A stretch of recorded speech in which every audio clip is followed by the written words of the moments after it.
It all started with the fact that the main character, when he came to his senses, found himself in a novel about an unusual world, the Taoist and the Beast, in the body of a tiger. Sometime later, two men found a dog that had been killed by someone. One man noticed that someone had killed the dog without a single bark, and had walked away from there without leaving a trace, without even being caught in a trap. And then the same man noticed that this was clearly not an ordinary animal. Suddenly, two other men ran up to those two men and said that the noose and the trap were also in place. The men said that the traps were definitely set correctly, which meant the animal must have been injured, but there was not a single trace. Turning to their boss, the very first man said that this was the first time he had encountered such a thing, and that they had better leave here quickly. Then their boss shouted for everyone to shut up, because they were preventing him from thinking. The man began to think that if his instincts were not deceiving him, then they were trapped, and if they moved now, this beast could attack them, but they could not remain inactive either. After thinking for a moment, the man said that they would leave from here, and commanded that the others leave the traps, which they would pick up tomorrow, and also that they should stick together until they reached the valley. The boss wanted to add that the guys shouldn't act rashly, but before he could finish speaking, a man suddenly fell to the ground. Someone's huge red paw pinned the man to the ground, and the claws left deep wounds on his chest. As it turned out, it was a huge tiger, which, a little later, threw the man to the side with great force. The men did not expect this beast to appear at all. Their leader could not load his crossbow because his hands were shaking so much from fear. Suddenly, with its mouth wide open, the tiger rushed straight at the man, and then the beast began to wave its paws with sharp claws. The man with the severed arm, but still alive, said that they had disturbed someone who shouldn't have been touched. But the tiger was not going to leave anyone alive and attack the last survivor. The next day, in some village, someone asked about what they say, that today is that day. A man and a woman were sitting at the table and eating dinner. One of them asked again. The other answered that today was the day of the offering for the owner of the mountain. The man, taking a bite of food, replied that it was so, and it would be tonight. The woman asked who it would be this time, to which the man asked if she knew the local nobleman, and then said that it would be one of his slaves. And then he added that this slave was still small, but her hair was white and her eyes were blue, just like a ghost. Night fell. The nobleman stood on the street, waiting for something, when suddenly someone called out to him. As it turned out, it was an old woman, and next to her stood a little girl covered with clothes. The gentleman answered the old woman that she was a good girl for bringing the girl, and now she could go, and then added, already turning to the girl, that she should follow him. The girl, clutching the clothes that covered her in her hands, did not move from the spot. Then the man shouted at her and said that he told her to follow him, and only then did the girl come to her senses. The nobleman led the girl to the palanquin, where several men were already standing, greeting the nobleman. When the girl sat down in the palanquin, the men lifted it up and carried it somewhere, and the nobleman stood and watched, seeing them off. Meanwhile, the girl's hands were shaking very badly. The men carried this palanquin somewhere further and further into the mountains. Having left him for some time, I realized that they immediately, as if afraid of something, ran back. For a while nothing happened. The palanquin just stood on the ground. Then the girl decided to get out of it. When she got out of it, the girl immediately ran in some direction. When she reached the cave, the girl stopped and exclaimed about how big the cave was. But then, remembering something, she immediately fell silent and covered her mouth with her hand. The girl thought to herself that she would soon meet the master of the mountain, which meant she had to behave with dignity so that he wouldn't get angry. She thought that she was the one who would become the bride of the master of the mountain. Making her way deeper into the cave, the girl shook with fear and thought about how dark it was here. Suddenly someone asked her who she was, and the girl froze with tears in her eyes. Trying to go further, the girl's legs gave way and she fell to the ground, and her cloak flew off. Suddenly someone asked the girl even louder who she was, while the girl was shaking with fear. The girl stuttered and wanted to answer, but she couldn't say it properly. But after a little while, and gathering her courage, she clearly answered that she was the one who would henceforth honor him as her husband, and said that her name was Chelsea. This time the tiger did not answer. The girl blushed a little and covered her mouth with her hand, thinking that she had probably said too much. Suddenly, a huge tiger emerged from the depths of the cave. The girl stood up abruptly and screamed that she had been told that the first time always hurts, but they told her to endure it if she wanted to become a bride. And then, putting her hand on her chest, she said that she belonged entirely to him, her husband. Then the tiger screamed for Chelsea to get out of there, and the girl's hair and dress began to flutter from the scream. The tiger said that he wasn't interested in all the nonsense the girl had just said, causing the girl to freeze with a blank expression on her face. And suddenly she burst into tears. The beast asked loudly why she had suddenly started crying, but the girl was too busy sobbing to answer.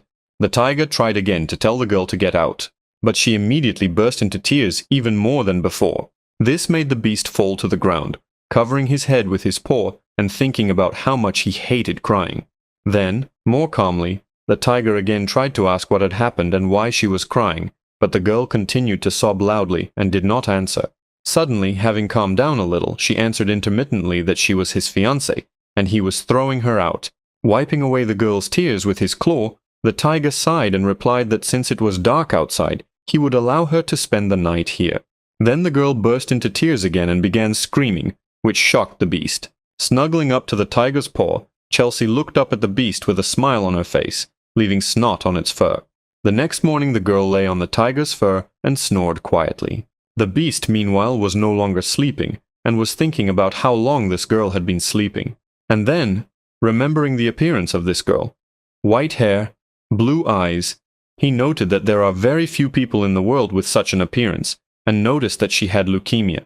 The tiger thought that the girl was cursed by unknown creatures, and she also had the power of one of them, and now this little child would become a terrible creature, over whom everyone would tremble with fear. And then he thought about the fact that the blood of these white-blooded people is an elixir that has no equal, and he added that now everyone would come for her, and that she was more dangerous than he thought, which meant that she couldn't be left. Suddenly the girl woke up. Still half asleep, she stroked the tiger and asked him if he was awake. Suddenly blushing a little and becoming more animated, Chelsea said that they had spent the night together, which meant that she was now officially his fiancée. Suddenly the tiger stood up abruptly, causing the girl to fall to the ground, and told her that since the sun had already risen, she should go back to her home. The girl replied that she could not, because she had been told that if she did not become his bride, she would be punished. The tiger, surprised, asked the girl who would punish her, and who dared to do it, to which the girl replied that it was the nobleman and his son. The beast, hearing this, thought that those bandits were sent by the same people, and it turns out that this little girl is their sacrifice for him. Chelsea begged the tiger not to leave her, and said that she was very good at washing and eating absolutely everything, and that she was generally good at everything, and therefore he should not leave her. The beast thought that if he sent the girl back to the village, she would be immediately thrown out and die. Not wanting to come to this conclusion, the tiger thought about what he should do. Having come up with an idea, he thought about sending her to another village, and if he also gave her some useful herbs, then perhaps she would survive. Tiger led Chelsea to the exit of the cave, holding some things in his teeth. Opening his mouth, he threw some roots and a piece of cloth onto the ground. After looking at these things, the girl immediately asked what they were. The beast replied that he gives her ginseng, and she takes it and goes, without returning to her own, to another village. The girl tries to object, saying that she is his fiancée. Frightened, the tiger tells the girl to stop talking like that, because how can he be her husband, and then adds that she should not say anything unnecessary and do as he tells her.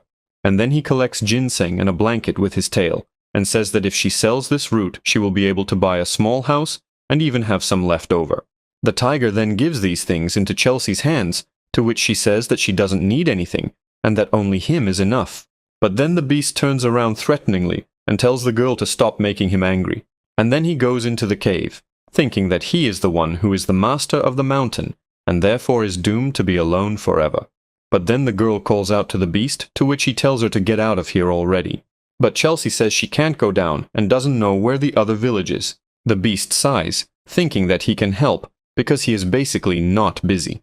And then he presses his head to the ground and tells the girl to sit on him. Chelsea resolutely ties the blanket containing the ginseng around her chest, and then she starts to climb up the tiger's face, which makes him a little puzzled, and asks if she can do it easier, but he himself thinks that she could have climbed up from the side. Having climbed onto the tiger's head, the girl turns her head and suddenly her eyes widen. As it turned out, she saw incredibly beautiful mountains and forests from above. Patting the tiger on the head, Chelsea says that she is probably the first person to sit on the neck of a ferocious tiger like this, which makes him angry.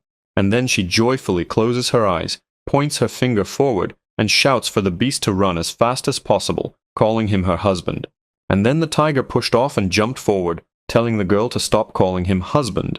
Having gone down a little lower, the tiger said that there was already a village over there.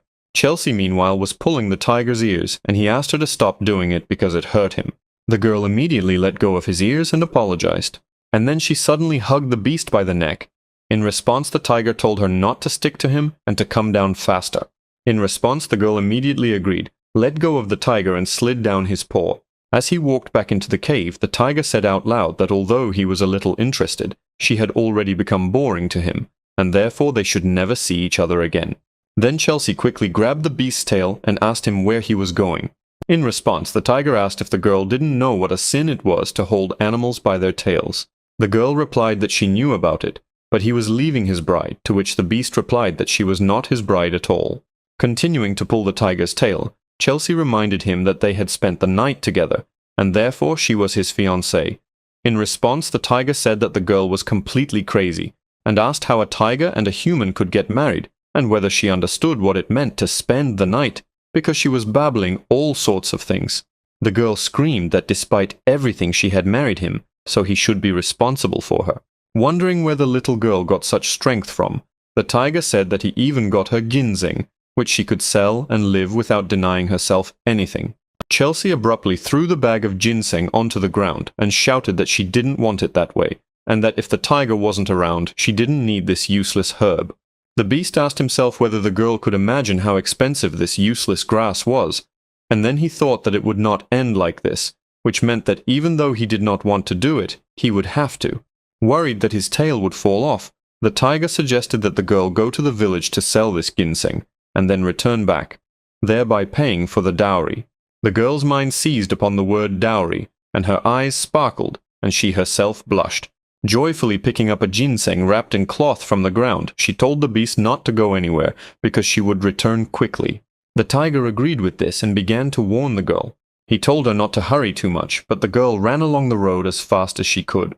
He then added that she should be careful, and Chelsea immediately fell to the ground. But a second later she stood up and walked on, disappearing into the distance. Near one of the houses in the village, near a fire on which stood a kettle, an old man sat and fanned the fire with the help of a fan. Chelsea walked up to him and said that she had come to sell him something. When the old man looked at the girl, he immediately caught the gaze of blue eyes, and then the old man jumped away from the girl with a scream. But as he moved away, his scream became quieter. The man said to himself that he thought it was a ghost, and then, clearing his throat, asked what the girl had brought him. The girl took ginseng out of the cloth and gave it to the old man, who began to look at it closely. Realizing that it was ginseng, the old man loudly asked Chelsea where she found it, to which the girl replied that her husband gave it to her, and the man asked again, and the girl replied that she had to sell it to pay for her dowry.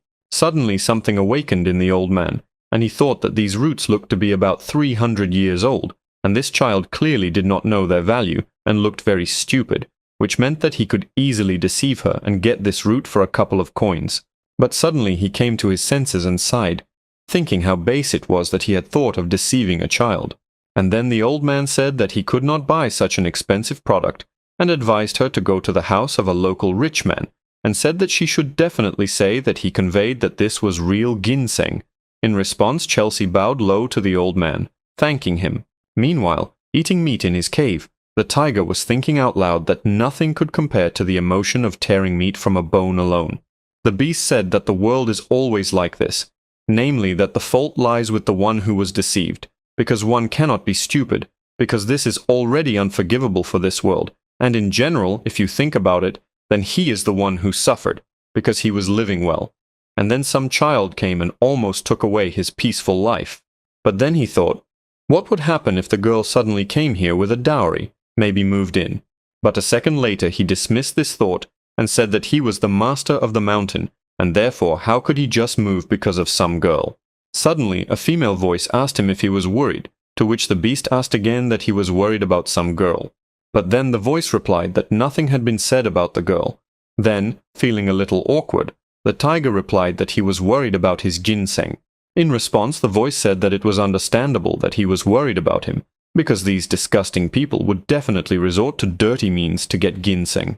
The voice continued and said that perhaps this girl would be beaten and he would be taken away. Or perhaps so that she would not spread rumors, I would kill her altogether." These words made the tiger a little nervous. Meanwhile, in the village, a nobleman was sitting and eating meat and rice while someone was actively calling him. The man slammed the table and shouted that he had warned them not to disturb him while he was eating, and then added that they had made him lose his appetite, and then asked what had happened there. The servant replied that the doctor uncle had sent someone to sell ginseng. The nobleman went out to look at this ginseng, and when he saw it, he thought that it was the first time he had seen a root of such size, and wondered how such a valuable thing had ended up in the hands of a child. But then he noticed that the girl had white hair and blue eyes, and suspicions crept into his head. Then, grabbing his chin, the man asked if she was a slave of one house, naming the name of the master who had served the girl in the previous village. Chelsea asked how the man knew. Then, pointing his finger at the girl, the man shouted and asked why the offering to the master of the mountain was still alive, and stated that she had definitely run away. And then he said that she had definitely stolen this ginseng, to which the girl replied that her husband had given her this ginseng so that she could sell it. But the man did not believe her, and, without stopping shouting, said that the girl was not yet old enough to get married, which meant she was definitely lying, and declared that she was a thief and a runaway, and ordered the servants to take the ginseng from her and drive her away.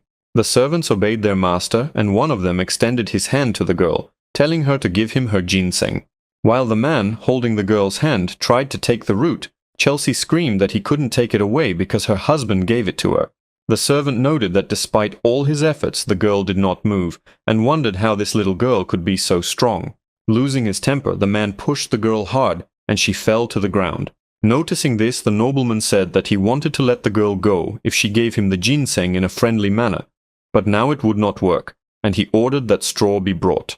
Still clutching the root in her arms, Chelsea, bursting into tears, tried to justify herself, while a servant approached her with a stick in his hand.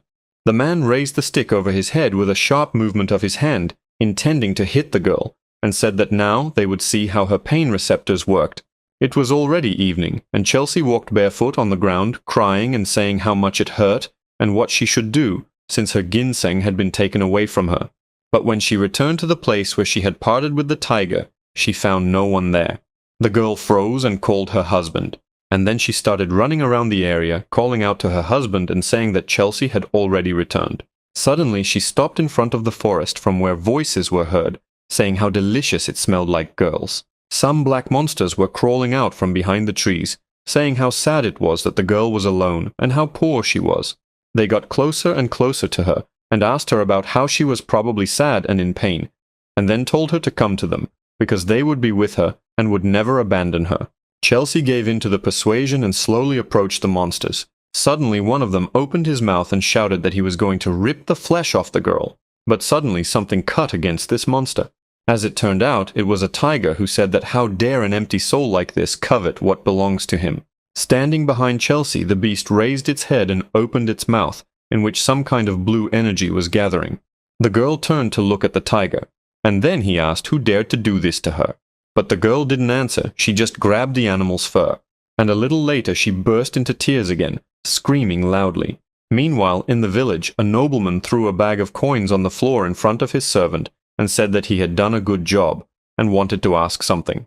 But the servant, as if guessing the master's thoughts, said, taking the bag in his hands, that the master should not worry, because he had already put the boys on guard, which meant that if something suddenly came, he would not be able to come in. After praising the servant again, the man sent him away and stared at the ginseng, thinking how beautiful and fine it was.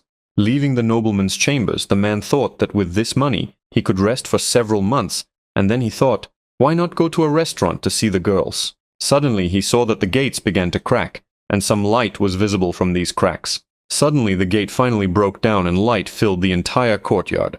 At that very moment, other servants gathered in the courtyard, asking who dared to break into their master's house. Suddenly they noticed with surprise that it was their recent guest.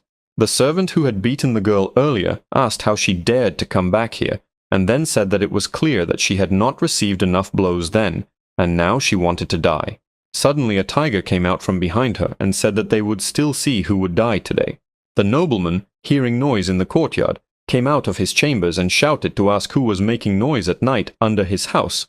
But suddenly a man flew towards him and broke the doors. The tiger, entering further and further into the yard, asked, calling them bastards, whether they dared to touch the girl. He asked if they had gathered together and beaten up a little girl, and that was all they could do, while all the men were shaking with fear. Declaring that these people were worse than trash, the tiger opened its mouth and began to collect glowing energy there. Having said that he would nobly return to them everything that they had done to the girl, the beast raised his paw, releasing his claws. But then Chelsea shouted at him to wait and held out her little hand to him. Suddenly the girl stood in front of one of the men, protecting him, causing the tiger's paw to stop halfway. Chelsea said she didn't want the tiger to kill anyone and offered to take the ginseng and go home. Hearing this, the beast stopped and scratched its head, looking away. Afterwards he called one of the servants, which made him very scared. And then the beast with a threatening face ordered him to bring ginseng. But then a nobleman appeared with ginseng on a tray. Quickly bowing before the tiger, the man said that he protected the root and served behind it so that nothing would happen, waiting for the master of the mountain to come. In response to this, the beast roared at the man not to lie to him. Continuing to bow, the nobleman closed his eyes and prayed that the tiger would not kill him. Suddenly the beast said that if it were up to him, he would eat that dirty face off him, but he wouldn't do it, and he had the girl to thank for that. These words surprised the man so much that he opened his eyes wide. And then the tiger said that the man should give him all his wealth in return, and if he kept even one grain of rice for himself, it would end badly for him. Shaking with fear, the nobleman ordered that all his riches be delivered to the mountain as quickly as possible. Hearing this, the tiger and Chelsea disappeared, leaving behind a blue haze. After this, the man turned grey with fear, thinking that the husband the girl had spoken of turned out to be Spencer, the owner of the mountain, and that meant she was the bride of the mountain's keeper. Waking up the next day in his cave, Spencer wondered how it all happened. He looked at the riches that had been brought to his cave and mentally mourned his quiet, cozy nest, his quiet, routine life.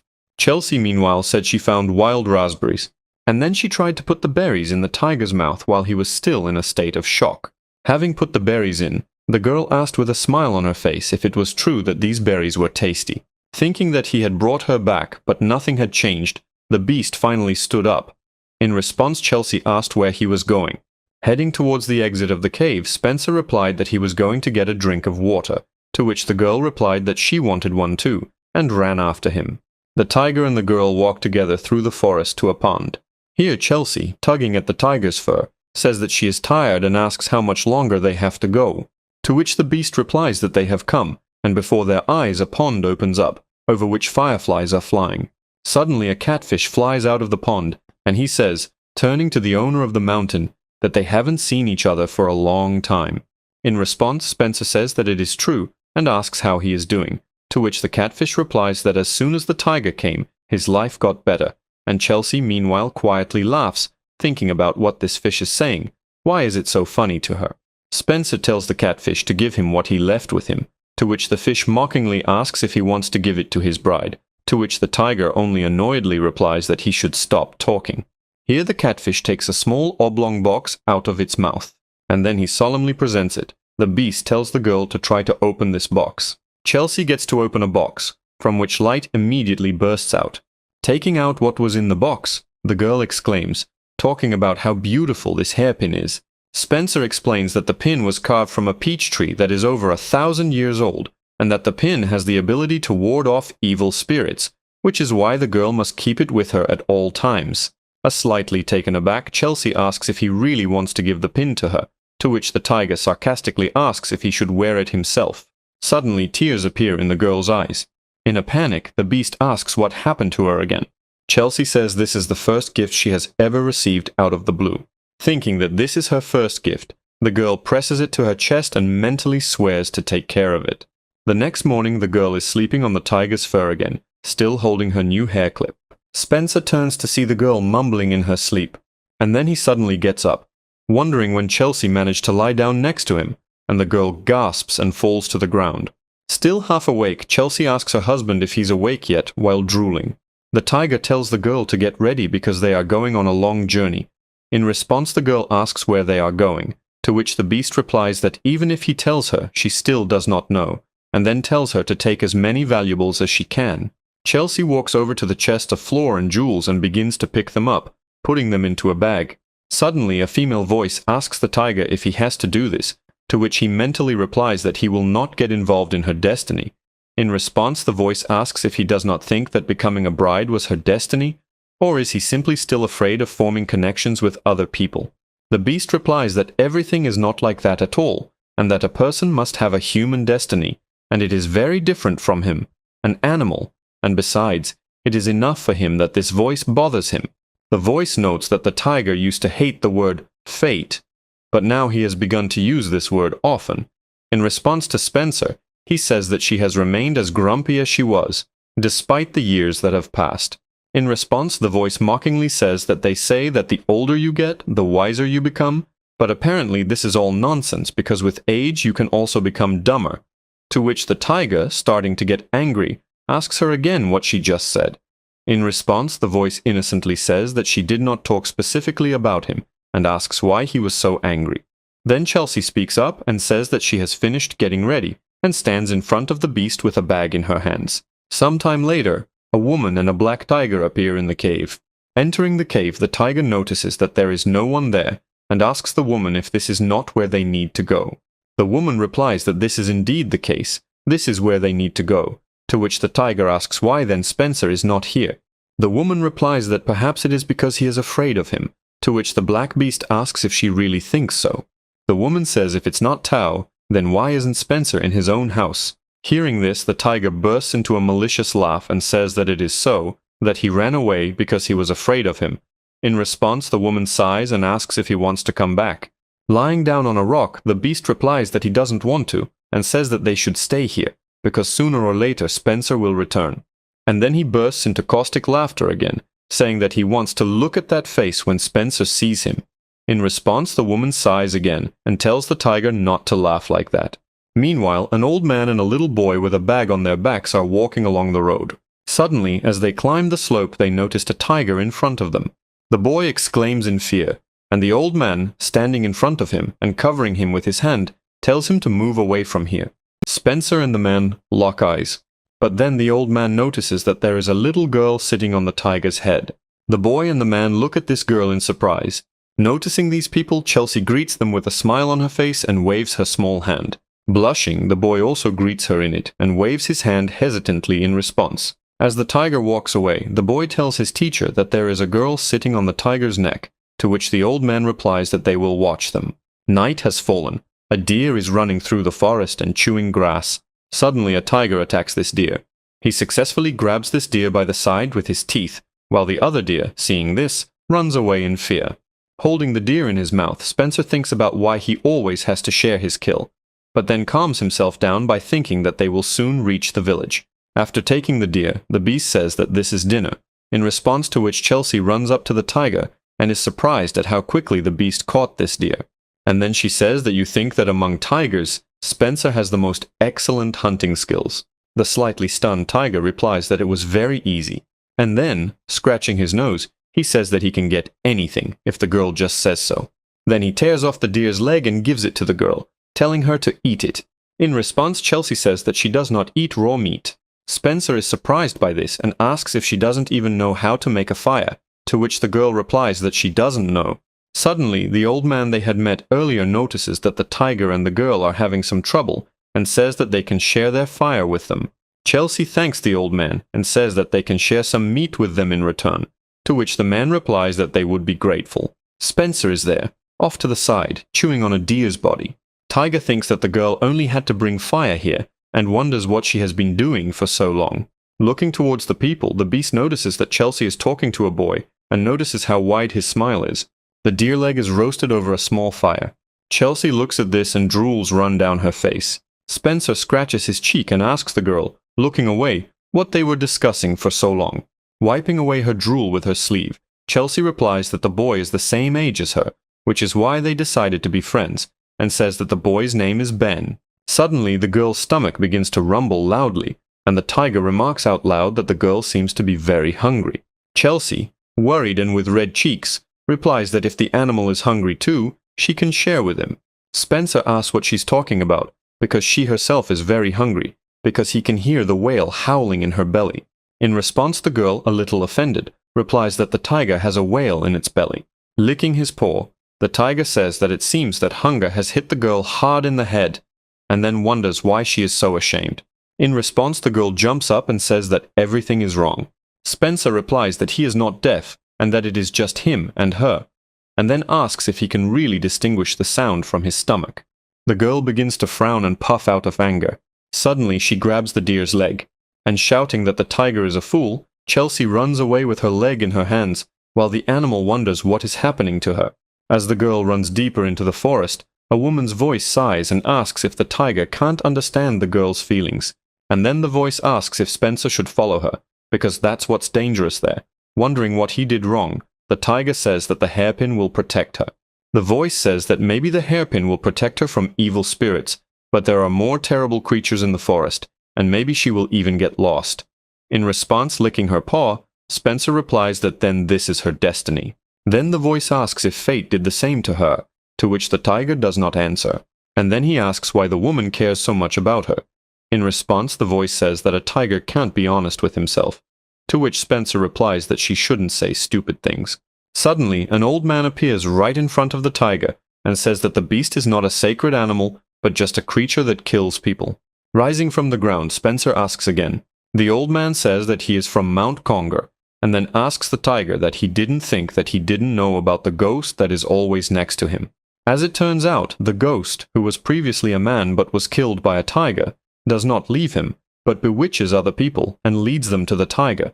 Spencer meanwhile remembers that the warriors from Mount Conger are keenly aware of the theme of ghosts, and then he orders his ghost to come out, and a woman appears next to him. Pointing his sword at the tiger, the old man shouts that he is betting the honor of the warrior Conger, and promises to cut out the beast's throat. Spencer sighs and turns to Hannah, telling her that this is all his fault, and that she needs to figure it out herself. The man asks the beast where it went as the ghost gets closer and closer to him, and then Hannah says that she will be his opponent, and her pendant starts to glow. Then a sword begins to appear from the pendant. Raising her hand, the ghost took out a sword from her pendant. Seeing this, the old man realized that this was a necklace where you could put absolutely anything, regardless of size. The man was surprised to think that this ghost could control him. After a short silence, he asked if he could ask a question. In response, Hannah said that they say that people who learn martial arts become too self-confident, and that once the old man pulled out his sword, the conversations are over. The man frowned and said that if she said so, then so be it. And then, using the dragon art technique, which created several clones of the man, he rushed to attack, thinking that this woman had lost her human essence anyway, and now the blades almost reached the ghost's head. Suddenly, the ghost blocked the blow of the real sword behind her back. The old man was surprised and exclaimed, "How could this be?" Hannah said that since he was so rude to the girl, she should pay him back with a worthy blow. Then she swung her sword and the man was thrown back. The old man's hand holding the sword began to shake, but the ghost did not retreat, and now her sword almost reached the man's face. But the man managed to block the blow, and their swords touched, creating a flash of light. The old man struggled to hold back the attack as the swords created sparks. Using the dragon arts again, the man exposed his pendant to the blow and moved to the side. But the ghost, asking where the old man was running away from her, and without looking, immediately pointed the tip of her sword to the side. And then she struck again, which pushed the opponent back. Ben called out to his teacher in fear. Meanwhile, his teacher stood leaning on his sword, his whole body shaking. The man thought with surprise how it was possible that he was losing to some ghost. Hannah, meanwhile, came closer to the old man, and he immediately raised his head. The woman prepared to strike again, and the old man wondered if she was a ghost at all. While Hannah fought the man, Chelsea sat on a rock near a field of wild wheat and ate her meat. Suddenly someone asked her if it was tasty, which made the girl shudder. And then she turned with her cheeks full and looked angrily at the speaker. Spencer told her to go to the fire because it was cold, and he noted to himself that the girl had an appetite no worse than his. Chelsea snorted in an offended manner, didn't answer, and turned away from the tiger. Not wanting to fall for such manipulations, the tiger said that if so, he would leave here, and said goodbye, and then added that he was not very pleased, so he would quickly forget about her. The girl did not expect such a reaction at all, and turned around in surprise. And then she ran after the tiger. The beast thought that it could not be otherwise, because she was just a child. Suddenly Spencer noticed something, and his eyes widened. Chelsea, not expecting the tiger to stop, gasped and cut herself on his leg. Raising her hand to her bruised nose, she asked why the tiger had stopped. Stepping forward, he told the girl to be quiet, and then he ordered whoever was hiding here to come out. Chelsea hid behind the tiger in fear. Suddenly, someone said that he would not say unnecessary words, and then he ordered to leave the girl and go away, and then said that if he did this, he would spare the tiger. Spencer noted that it looked like they were entering Black Soul territory. He looked at the girl and thought that he had assumed that this would happen, but he had not expected it to happen so quickly, and he began to think about what to do. And then the tiger suddenly asked if the speaker promised that he would not touch him if he gave him the girl, and thought that first he needed to survive, while the girl looked at the tiger in surprise. The Black Soul mockingly noted that the beast knew his place, and then replied that he kept his promises, and then once again ordered him to leave the girl and disappear. The girl called out to Spencer hesitantly.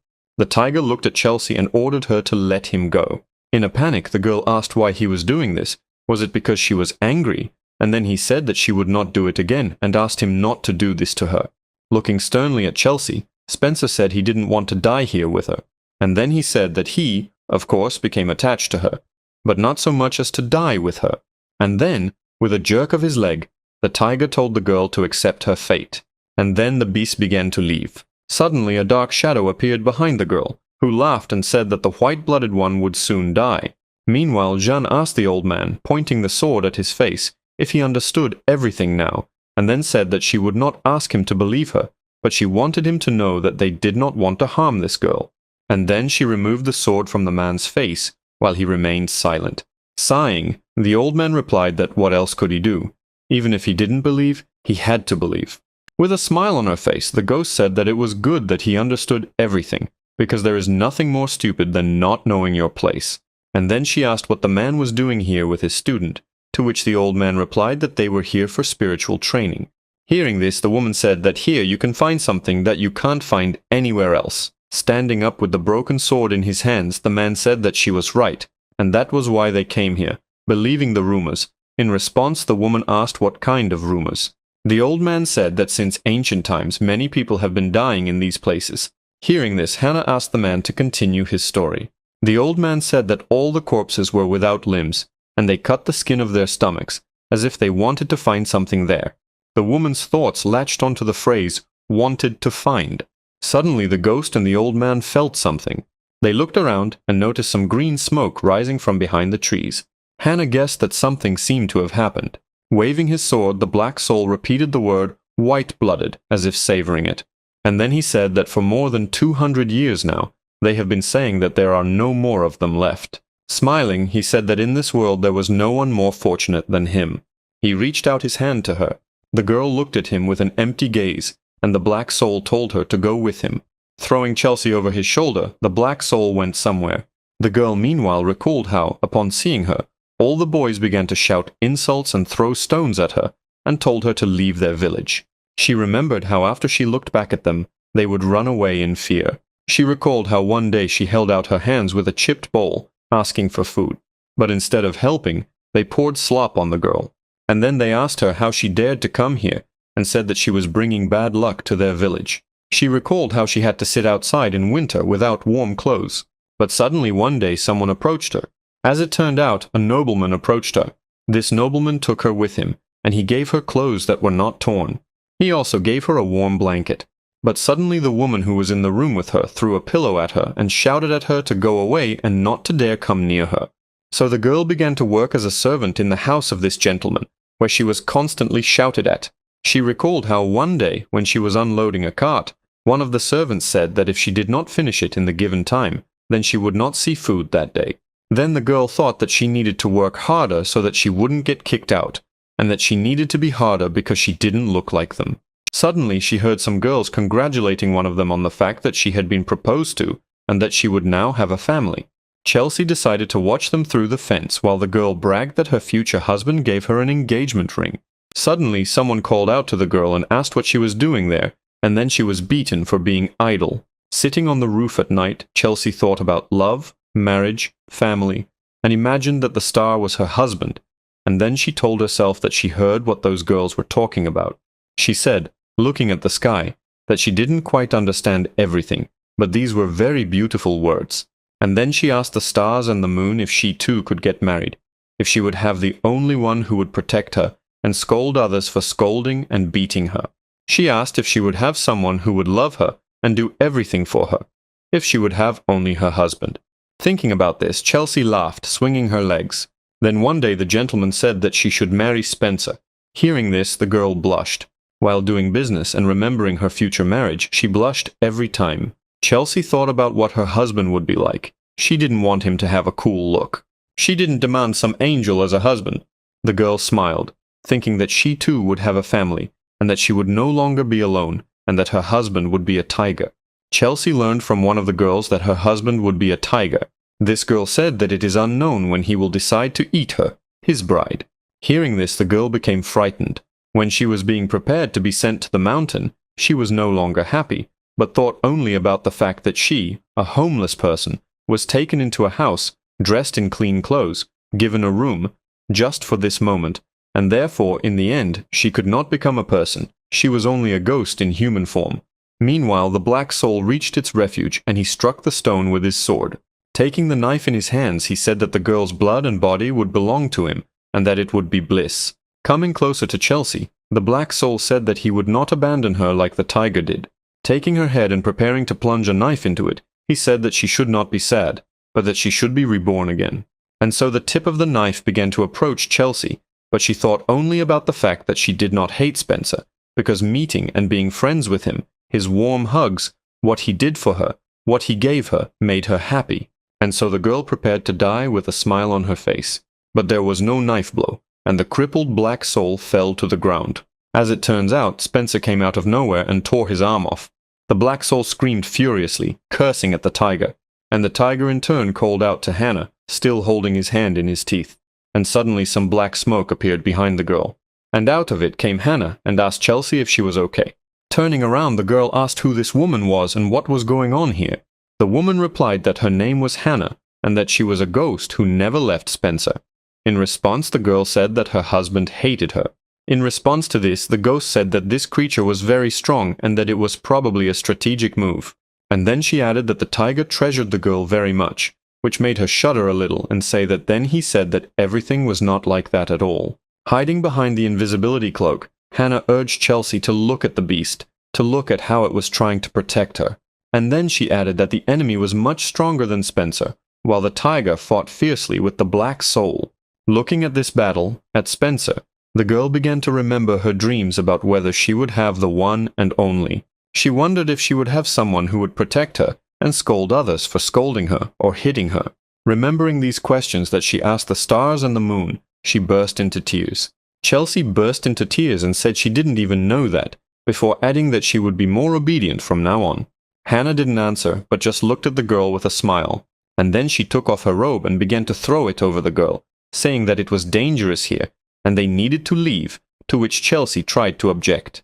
While Spencer was still fighting fiercely with the black soul, the ghost said that the tiger could not fight with full force because the girl might get hurt. Having accepted this argument to leave quite reasonably, she disappeared under her cloak, calling her husband at the end. A second later, Hannah and Chelsea seemed to have disappeared, and the tiger thought that now he could finally fight at full strength. And then he began to concentrate energy in his mouth. And then the beast shot this energy at the black soul, causing it to fly away and knocking its sword out of its hands. The black soul sensed danger in this action, but before the soul could come to its senses, Spencer slammed his head into the ground with his paw, breaking the stone. But suddenly blood fell on this muzzle, from which red steam came out, and the tiger suddenly jumped away from his opponent. Then the black soul stood up, laughing, and his hair began to fall apart. Suddenly there were rat teeth, and he said that the tiger was not bad, but still remained a pitiful animal. As it turned out, the black soul's true form was a rat, and he said that he would rip out the tiger's limbs and pull out all of his limbs. Seeing its true form, Spencer thought of it as a furless rat with blood that had turned into poison, and then called the rat a bloodthirsty creature. Suddenly, the drops of blood that had spread across the cave floor began to take shape. Seeing this, the tiger was very surprised.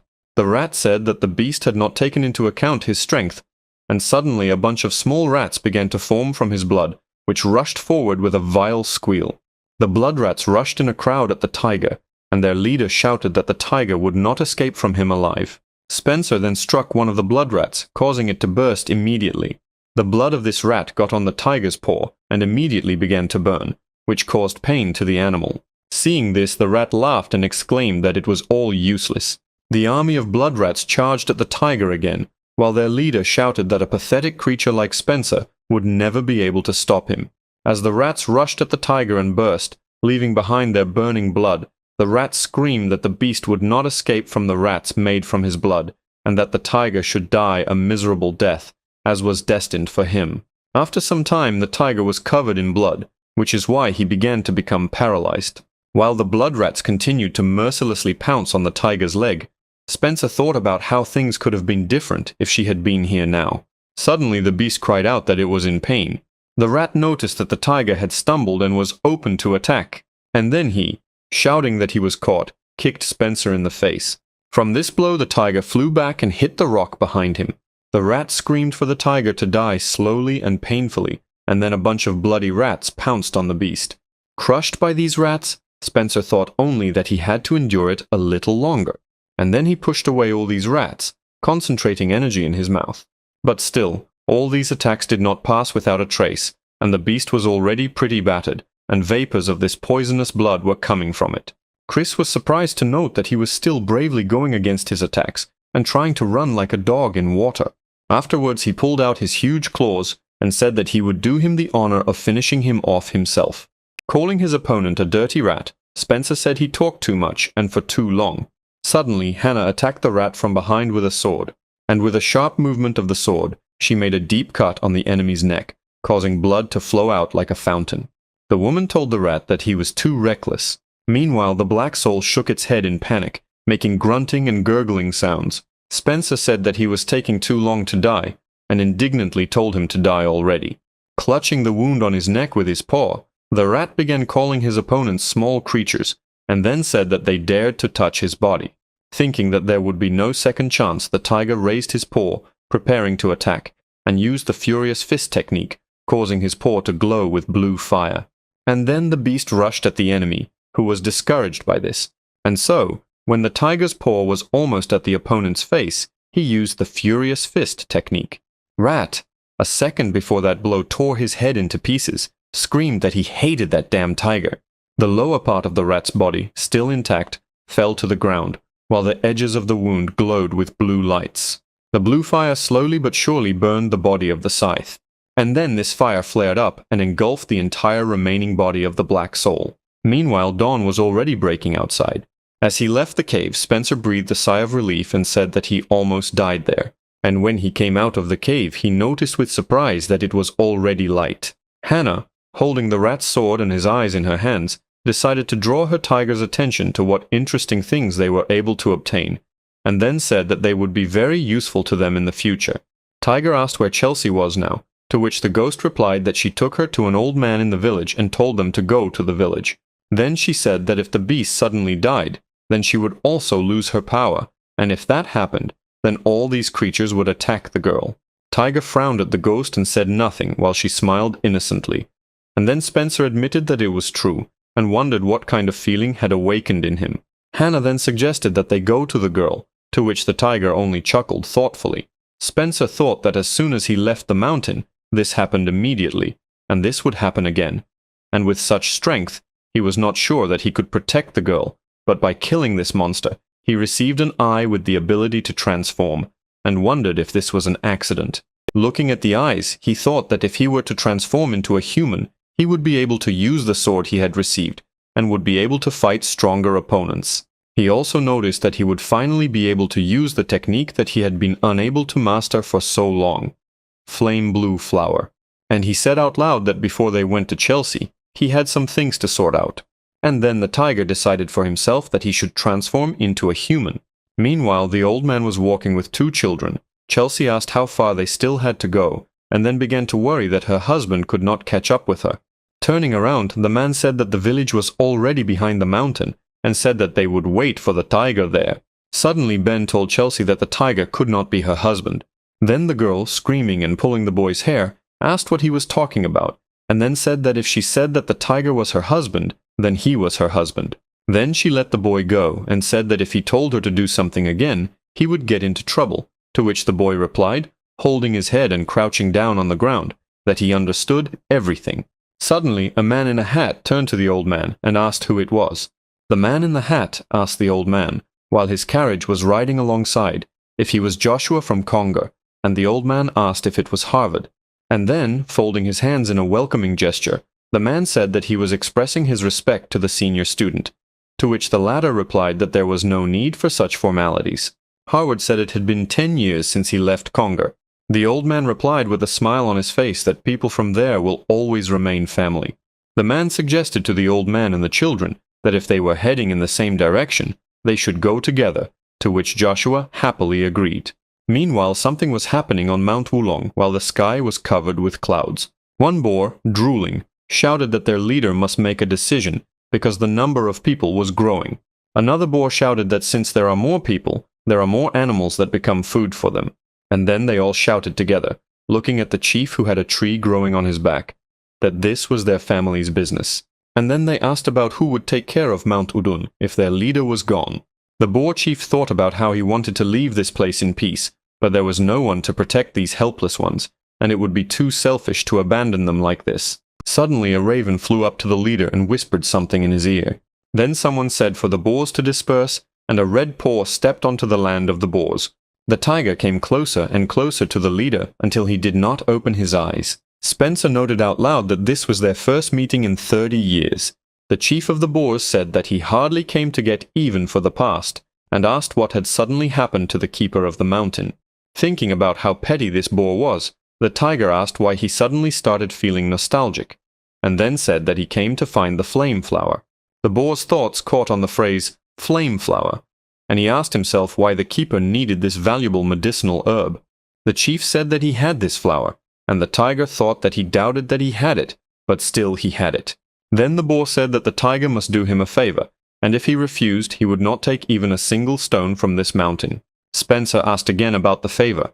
The chief said that if the tiger was the one who defeated that bloodthirsty rat, then it would not be difficult for him. The beast reluctantly agreed and asked what he wanted to ask for.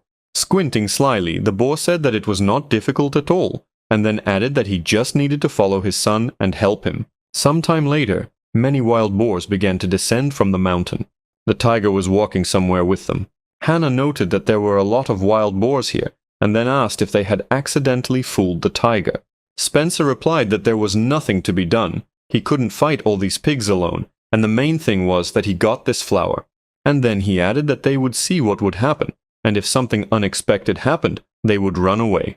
The son of the boar chief turned to the crowd and said that they had arrived, and then added that there would soon be a signal, and ordered them to wait. Spencer remembered that his son's name was Walter, and then asked his son if it was time for him to tell him what this was all about. Walter told them not to worry, as they would be with them, but then added that they should know that they were putting their lives on the line. Suddenly a raven flew from above, and the tiger and the boar quickly looked up. The chieftain's son noticed their target appear on the horizon, and they quietly peered out to watch the approaching carriage. The tiger noticed that these were human carts, and doubts crept into his head. Taking a closer look, Spencer noticed that these carts were guarded by Taoists, that is, warriors with spiritual powers. Noticing this, he asked Walter if they really wanted to rob the things that the Taoists were guarding, and then said that the boars were not only rumored to be fools. Walter replied that that was why he said they were putting their lives on the line, and then he said that their target was the sphere of increase that the Taoists carried in their carts. Spencer was very surprised to hear that they wanted to steal the enlargement ball, because it is a potion that can increase the territory, something that many people dream of. The stunned tiger said that they had all gone crazy. Suddenly he said that he was leaving, to which the chieftain's son replied that they had already made a deal, in response to which the tiger asked what kind of wise man would bet his life on this. Walter said that it was too late to wash his hands and that there was no way out of it. Meanwhile, the leader of the boars stood on the top of the mountain. Suddenly he assumed that the operation had already begun, and then he thought about how this matter would determine whether they would be able to cope with the consequences. And then he assumed that, regardless of whether they take this ball or not, it is unlikely that people will sit idly by. Rather, they will go and attack them in response. I thought that these little people would come not only for them, but also for their territory, and their clan would be defeated and disappear. Suddenly Walter shouted that everything would have happened like this if Spencer hadn't come. In response to this, all the other boars began to praise the tiger. Shouting that they were fighting for Spencer, many boars began running down the mountainside to meet the crew. The Taoists noticed the approach of a herd of boars and shouted that they were being attacked by the creatures and that everyone else should prepare for the attack. Meanwhile, the tiger was still standing on the dais, while one of the Taoists shouted for everyone else to protect the carts. Suddenly, this same Taoist noticed a tiger standing on a hill and said that it was Spencer, the guardian of the mountain, and suggested that he was the leader of these boars. And then the same man shouted that they had to kill him, and in response the tiger shouted, having figured out the plan of the boar leader, that he was a bastard old man. Meanwhile, the chief, rejoicing and mocking Spencer, said that now all the enemies would be aimed at him, and that he should try to dodge their attacks, and then laughed loudly. Meanwhile, the Taoists fought fiercely with the boars, cutting their bodies with swords. The already out-of-breath warrior noticed that there was no end to these boars, while a pile of boar corpses lay next to him. A whole mountain had already formed from the corpses of the boars killed by the Taoists, but the boars still did not stop their advance. Hannah noticed that the boar chief had set them up, and then asked Spencer what they would do, and then suggested that they could go back to the mountain right away. The tiger replied irritably that this was exactly what their opponents were after, and he could not afford to give them what they wanted. And then, preparing to enter the battle, he told the ghost that their opponents were now Taoists, and therefore she must be more careful. Covering herself with her invisibility cloak, Hannah replied that she understood. Meanwhile, a gentleman sitting in one of the carts noticed that the warriors outside still could not calm down. As it turned out, it was Harvard, who said he would go there alone and then ordered Joshua to stay inside with his students. Meanwhile, Ben and Chelsea were sitting at the table eating, and an old man was sitting next to them. As soon as one of the Taoists noticed that his master had left, he told him that he could rest, because they could handle it themselves, in response to which Harvard only dismissively hissed. While the Taoists were still chopping the boars into pieces, the man asked what was going on, and then he took out a small bell from his sleeve. And then he began to raise his hand with this bell up and ring it, and suddenly a huge wave of force came from the master, which began to push the boars away. As the boars flew back, Spencer, recognizing the sound, remembered something. Noticing this technique, the tiger realized that this gentleman was the leader of these Taoists. Suddenly, Harvard noticed something below and looked up. Saying that there was a big animal in there, the man turned to Spencer, causing him to cower in fear. Taking a talisman out of his sleeve, the gentleman said with a sinister smile on his face that this tiger would make a good skin. And then he used the talisman, and some things that looked like tree branches flew out of it. Luckily, Spencer managed to dodge this attack, and the branch did not hit him. The man frowned, surprised to think that this dirty animal had managed to dodge. Looking at the branch next to him, the tiger thought that if this thing had hit him, he would have died already. The beast noted that this was, without a doubt or exaggeration, a powerful spiritual force and a strong blow to whom. Looking at the master, who took out even more talismans from his sleeve, the tiger concluded that he was a very skilled fighter. The man gestured with his hand, saying that the beast would definitely not be able to avoid this, and his eyes turned orange. Using the 1,000 strike power technique, the man used the talismans, which now stood in a semicircle above him, and branches appeared from them, which now headed towards the tiger at great speed. The tiger did not expect such an attack at all. Because he did not expect this, he was unable to dodge this attack, and several branches caught up with him, but were unable to pierce him as the tiger deftly ran away from them. The man laughed evilly, saying that if the tiger stood there even for a second, his life would end. Continuing to mock the tiger, the master noticed something was wrong. As it turned out, Spencer was quite successful in dodging these branches, which in turn hit either the boars or the ground. Harvard frowned even more, calling the tiger a sneaky cat. Suddenly he screamed that he didn't give a damn about his skin. Now he would turn him into mincemeat, and then his eyes turned bright yellow, and the bell glowed even brighter. Suddenly branches began to emerge from the ground around the tiger, bending towards him at the ends. Soon these branches began to come even closer together, and become entangled, forming a cocoon around the beast. But Spencer didn't despair, and used his furious claw technique, causing his paw to glow with blue fire. By using this technique, the tiger was able to burn his wooden cocoon with his blue fire. Suddenly, at the same time, all the Taoists and all the boars stared at this bright blue flash. Meanwhile, a tiger began to approach them, its eyes glowing with an angry red light, and sticks sticking out of its back. Harvard wondered in bewilderment how this beast could have survived his most powerful attack. And then he thought about how an animal could have such incredible strength. Spencer thought about how much he didn't want to use this technique, and then asked Hannah if she had found what they needed. A second later, the ghost appeared next to the tiger, saying that she had found everything. And then she worriedly asked when he managed to get so badly hurt, and if everything was okay with him. Spencer replied that he was dying. Meanwhile, the man shouted that the tiger's strength was running out, which meant that he was now definitely at the very bottom, and then laughed evilly. The woman said that they had already gotten what they wanted, and suggested that they leave here, and then covered the tiger with her invisibility cloak. The gentleman noticed with surprise that this was the power of invisibility, and then, looking at where the woman and the tiger had stood just a second ago, he shouted and asked where they had gone. One of the Taoists ran up to the master and said that they had a problem, while he stared angrily at the now empty space. The Taoist said that their ball was missing, and now Harvard responded with a look, and turned to the man in annoyance and surprise. He wanted to ask what he was talking about, but he couldn't finish speaking because he began to choke on his own blood. The man's disciple asked him worriedly if he was okay, to which he held out his hand in an attempt to stop the Taoist, and said that he was not to be worried about, while he himself crouched closer to the ground and spat out blood, then added that he was simply weak. Spitting out blood, the gentleman thought that if he lost the ball that night, he would be expelled from the community. Suddenly he remembered Hannah, who used the power of invisibility before his eyes. Starting to rise from the ground, Harvard ordered everyone to start looking for the thief who stole their ball, to which the student replied that there were only 3 of them left, and they would not be able to deal with Spencer. In response, the man angrily shouted that they had seen how weak the tiger had become after his attack, since he had barely survived it, and then said that while he was recovering, 1 Taoist should stay with him, and the other 2 should go after the beast. And then he ordered them not to let him out of their sight, and at the same time a small handle opened the carriage door. Chelsea looked out of the carriage with concern, and asked if they were talking about her husband now. Meanwhile, Spencer and Hannah reached the flower field, and the tiger said that the Taoists must be in trouble there. And then he said he wanted to see the look on Harvard's face, and after he thought about it, he said it even made him feel good, and he started laughing. The ghost shouted, saying that now was not the time for laughter, and that the tiger needed to think about himself. The woman noticed that the animal was getting worse, and wondered what had happened. Suddenly Spencer fell to the ground, and the woman called his name in concern. Having fallen to the ground, the tiger suddenly began to vomit blood. Noticing this, Hannah said that this would not do, and that she needed to get those sticks out of the tiger's body, to which he, groaning a little, told her to do it.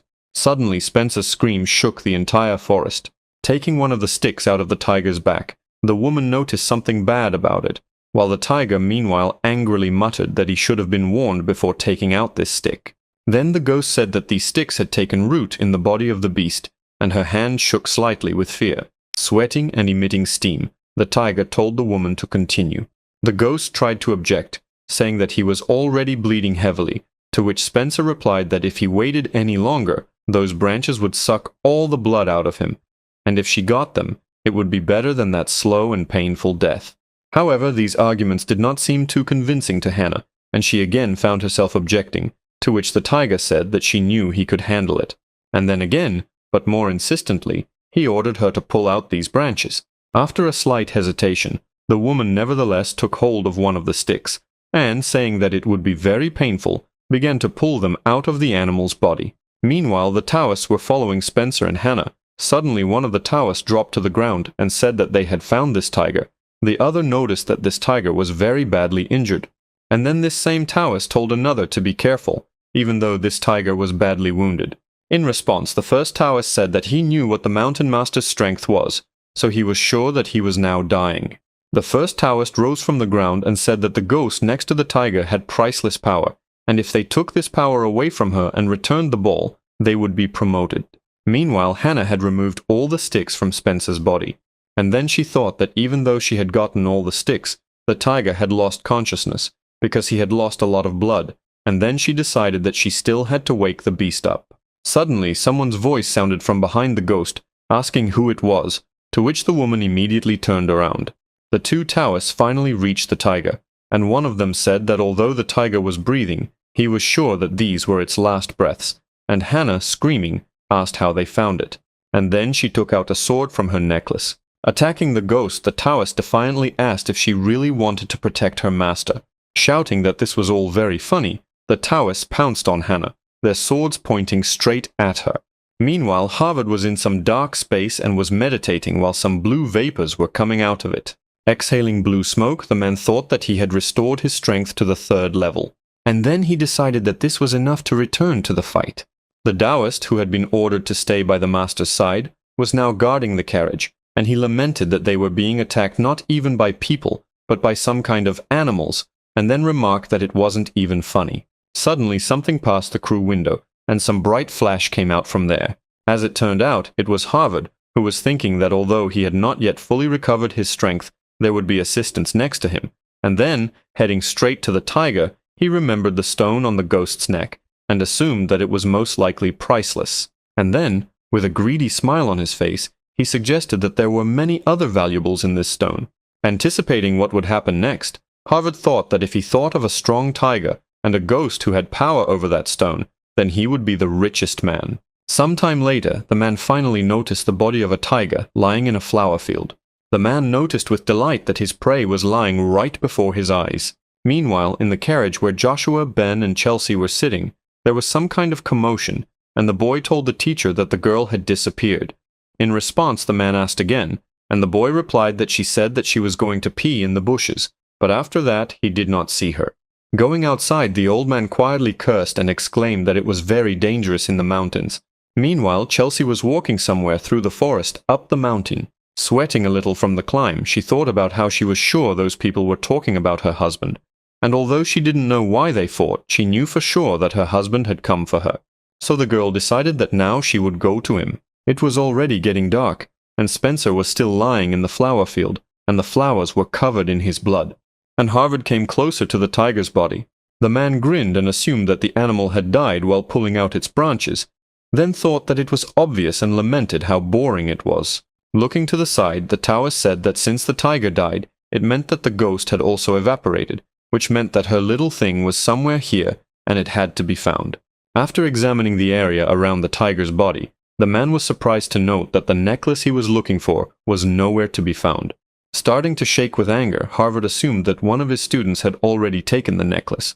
The man swore loudly, and in a fit of anger, using the talisman, struck the tiger on the neck. The blow sent Spencer's head flying off his body and rolling across the ground. The man thought furiously about how this bastard dared to steal his thing.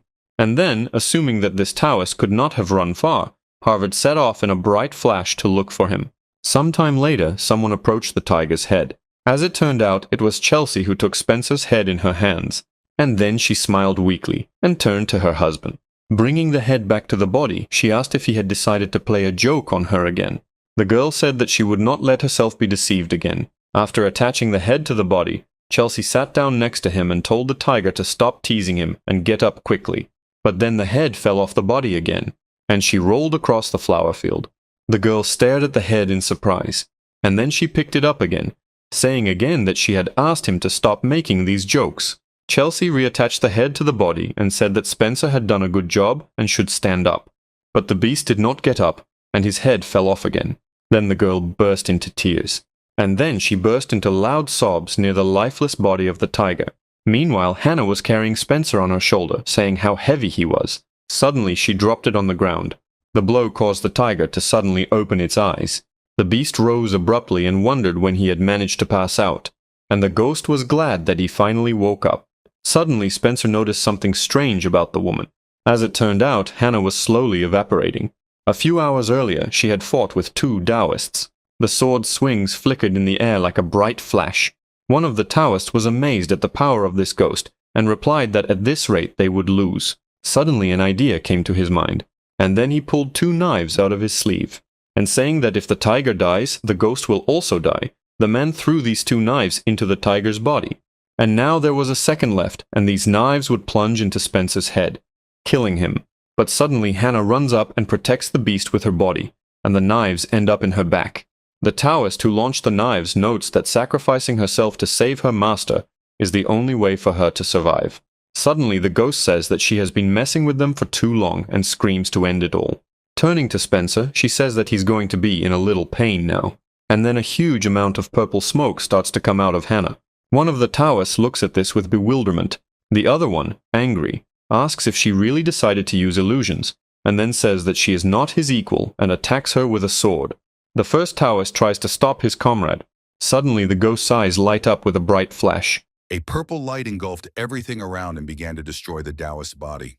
His comrade extended his hand towards him, and the corners of his eyes turned red. When his comrade disappeared, the remaining Taoist fell to the ground and screamed in frustration. His hands were shaking and stained with his comrade's blood, while Hannah moved closer.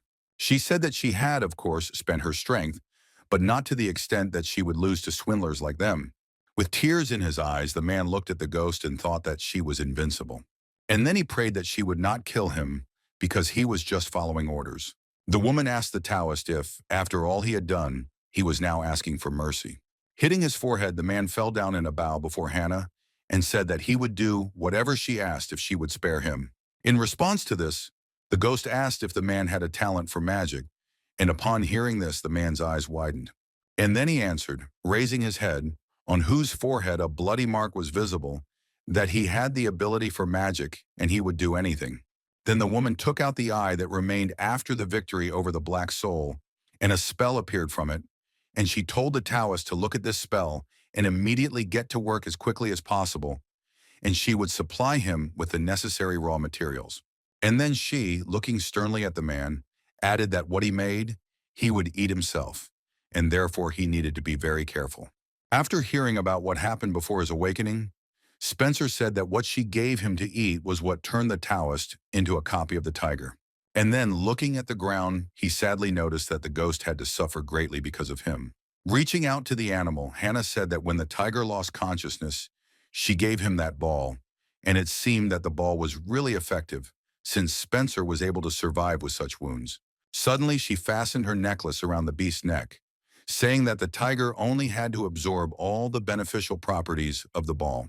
As the ghost continued to slowly evaporate, she said that this was the last thing she could help Spencer with, and then added that she had a lot of fun. Tiger noticed that Hannah just needed a little rest, and then asked why she was talking as if she was saying goodbye to him. Leaning his forehead against the tiger's nose, the ghost said that he was afraid to leave him alone. Suddenly, she began to evaporate even more actively, telling him to be careful while she was gone, but she didn't have time, and this phrase was cut off halfway. Before she could finish speaking, Hannah disappeared, and Spencer was left sitting alone on the ground. After a while, the tiger quietly spoke to the ghost to come back quickly and that he would wait for her. Meanwhile, the boar leader was told how their recent operation had gone, which clearly did not please him. His subordinates pressed themselves slightly to the ground, afraid to utter a word. The chief thought angrily that Spencer, despite the chaos, was able to up and run away with the magic ball, and then he noted that he underestimated him, and then thought that as soon as the tiger healed his wounds and regained his strength, he would come for his head. And then he furiously shouted to his subjects to quickly go look for him, because they could not let their sacrifices be in vain, and then added that Spencer was seriously wounded and therefore could not run far. And then, still screaming, he commanded the boars to find him and kill him, because if they didn't, he would tear off all their heads. Spencer, meanwhile, was climbing his mountain. He soon reached the pond where he was with Chelsea and called out to Anthony. Then the head of a catfish appeared from the water and asked if Spencer had come to see him. And then, seeing that the tiger was covered in blood, he loudly asked in surprise what had happened to him. The beast replied that he did not have time and that he would explain later, and then said that they needed to leave here. Anthony replied that since Spencer said so, he would follow his order. And then he asked irritably if this meant that that bastard Dustin would also go with them. Suddenly, a root began to emerge from the ground, and a surprised cry was heard from somewhere. As it turned out, this root turned out to be talking, and by all appearances, it was that same Dustin, who later said that this catfish 100% wanted to leave him, and then added that it would be better for them not to take such heartless people with them. Spencer sighed heavily and closed his eyes as Anthony and Dustin bickered and insulted each other. Meanwhile, the panther, resting in Spencer's cave, woke up and stretched. Suddenly, he heard something and twitched his ear. And then he suddenly stood up with shining eyes, declaring that Spencer was back. And then, saying that he was sure that it was his scent, the panther ran towards the exit of the cave. As he quickly approached the cave exit, He laughed and then said that at last the impudent fellow had shown up. And then he added that he would finally tear it apart today, but then he noticed something was wrong. And he braked abruptly. As it turned out, Spencer had indeed returned to his cave, and noticing the panther, looked at him questioningly. The panther stood and looked at the tiger in amazement. And then, still in amazement, he called the tiger by name. And then he screamed and asked what kind of creature dared to touch Spencer. In response, the tiger quietly and calmly asked what difference it made to the panther who had wounded him. Hearing this, the panther fell silent in surprise, his eyes wide. And then he, scratching his head, began to mumble some answer, making it up as he went along. And when he finally came up with it, he said that because of this, he could no longer fight the tiger in a fair fight. In response to this, the tiger said that the only thing he needed now was a panther in this fight, in response to which the panther asked where he was going. Spencer replied that he was a little busy at the moment and asked the panther to come later, and then he could play with him. The panther opened his eyes in surprise and asked when he should come, since he had already been waiting for this meeting for a long time. The tiger replied that if he had waited so long, then he should be happy, because soon he would be able to fight, because soon those with whom he could do this would come here. In response to this, the panther asked who would come, to which the tiger said that maybe it would be the Taoists, or maybe those pigs from Mount Wulong. Then the interlocutor asked in surprise that Spencer had fought with the Taoists, and his partner only looked at the tiger in surprise. Hearing this, the woman said that it was amazing to stay alive after the battle with the Taoists. Leaving the couple, Spencer said that he had a lot to do, and therefore the panther should find a way to entertain himself. Panther was about to call Spencer when his partner suddenly shoved him in the face with her hip. Then the woman turned to the tiger, asking if he could listen to her, and then said that he was being pursued by his enemies, and besides, he had a lot of wounds, and he was alone. Not understanding what the woman was getting at, Spencer asked what it mattered if he was alone and wounded. Then the woman suggested that the tiger unite with her master, that is, the panther, and then both animals asked again. The woman said that her master wanted to measure his strength with him, but of course, after he had healed his wounds. The tiger thought that there was no guarantee that he would reach his hiding place before the Taoists or the pigs found him, and this offer was more opportune than ever. The woman asked what Spencer thought about the proposal. The tiger thought it was a good offer, but then he refused out loud, saying that he couldn't trust them.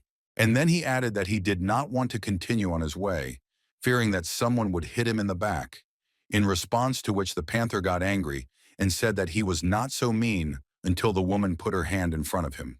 Then she suddenly started taking something out of her sleeve, asking if Spencer was familiar with it. Next, the woman found a small sign in her hand, and upon seeing it, the tiger exclaimed in surprise. The panther asked what this thing was, to which his companion asked him to remain silent. Spencer thought that this was a plaque that directly connected the life of the person whose name was written there, and he asked out loud what she was going to do next. Then the woman suddenly bit her finger. And then she wrote something on the tablet with her blood and said that she would write her name and the name of her master there. Suddenly, the panther felt that something was happening to his body. And then while the beast was still perplexed, the woman handed the sign to Spencer. Spencer's eyes widened in surprise, and he thought that the woman had definitely gone crazy if she had written her name there. Noticing that the tiger was doing nothing, she asked what he was thinking about, and told the tiger that he understood that if he had this sign, they would not be able to harm him. In response, Spencer said that the fact that she wrote their names on it meant that she was giving their lives into his hands, and then asked where she got such courage, because she knew what he could do with this tablet. Then the panther intervened in the conversation, saying that Spencer was not such a coward as to threaten them with this sign, to which his companion agreed with a smile. Turning away from the couple, Spencer said that he didn't need such a thing, because it would only burden him, and then began to walk away from them. The woman and her master stood still, and then the panther hesitantly called the tiger's name. Suddenly, the tiger turned around and asked why they were still standing, since they had a long journey ahead of them. Hearing this, the panther joyfully turned to his companion. And then he ran up to the tiger and said that since the tiger was unable to cope alone, he would help him. And then they all set off on their journey together. Sometime later, the company decided to take a break. Lying on the ground, Spencer thought that they had been walking for several days without rest, and the woman did not look tired at all. And then he noted that this woman was of a higher level than he thought. Then Spencer called Hillary's name, and she answered. Afterwards, he asked if she could teach him how to hide his spiritual power. Hillary noted that it was not difficult for her to train the tiger to do this, and then asked what he would give her in return. Hearing this, the tiger asked what she wanted. Stroking her master behind the ear, the woman replied that she didn't even know, and then said that she noticed that Spencer already guessed a lot about her, and it was difficult to lure her with anything. And then, pulling the panther by the cheek, she said that her owner, who was sleeping peacefully like a baby, was very easy to lure. Hearing this, Spencer realized that Hillary had chosen to accompany her master all her life, although it was unclear why she chose such a fool. And suddenly she asked the tiger if he had a Dobong Wan ball, which surprised the tiger. Looking at the woman, he wondered how she could have found out about this. Could she really know what was inside? Suddenly, seeing the tiger's reaction, Hillary clapped her hands and said that she had been sitting and guessing all this time. But it seemed she had guessed correctly. And then she explained that she had lived a long life, and therefore she had a very developed sense of smell for such things. After replying that he understood, Spencer thought that it was a shame to give up the ball just for this. Then the woman took a book out of her sleeve and said that if the tiger gave her this ball, then in return he would receive a sacred book in which very powerful forces were hidden. And then, to the tiger's surprise, she said that this book was very difficult to master, but if he succeeded, he could easily raise his level to Shinsu. And then he thought about how people like him only have 6 levels of power, and all magical creatures like him dream of rising to the level of Shinsu. Then Spencer thought that no matter how hard you try to raise your level, it is not given to everyone, because it is very difficult to get even 1 level. But if he has this book, then he can become many times stronger without raising his level. Hillary said, looking at the book, that it showed signs of the previous owner, and he was clearly at the highest level. The tiger swallowed when he heard that the owner of this book had not been able to fully master it. The tiger asked if the woman was really happy with this exchange, since she was losing a lot by giving him this book. Hillary replied that everything was fine, but in addition she would like to ask Spencer to be more friendly with her master. The tiger was surprised by this request to be more friendly with the panther, because it meant that he needed to help him, since they were on the same level, but he still agreed. Suddenly, voices were heard in the forest, and Spencer noticed that it seemed like the pigs were already close. Turning around, the woman said that since they had discussed everything, let the tiger go forward. Spencer asked if the woman could handle it. In response, Hillary said that the tiger had big plans since he was going to that place, and then added that she trusted his owner. Spencer replied that he understood, mentally noting how much Hillary cared about the panther. The tiger then began to wake up the panther, tugging at his ear with his paw. Reluctantly, the panther woke up, saying that he had had such a good dream. Then Spencer said that it was time for them to go, in response to which the panther asked if it was really time already. Noticing that the tiger had already started to leave, he shouted for him to wait, and then turned to Hillary and called her. The woman said that she would soon catch up with them, but for now he should go ahead, otherwise he would lose sight of Spencer. Hearing this, the panther quickly ran after the tiger and shouted to the woman to catch up with him quickly. A little later, when the animals had already disappeared from sight, wild boars began to appear from the forest. Meanwhile, the tiger and the panther were already walking across the field, and the panther asked if what he had just eaten was a Dobongkwan ball, and then asked the tiger why he had given him such a thing, to which Spencer replied that in exchange for this ball, he had given something to Hillary. As the animals approached the tree, the panther became indignant, asking if that was really the whole reason. Looking around, the panther asked if they had come to the right place, since there was nothing here, while Spencer came closer and closer to the tree.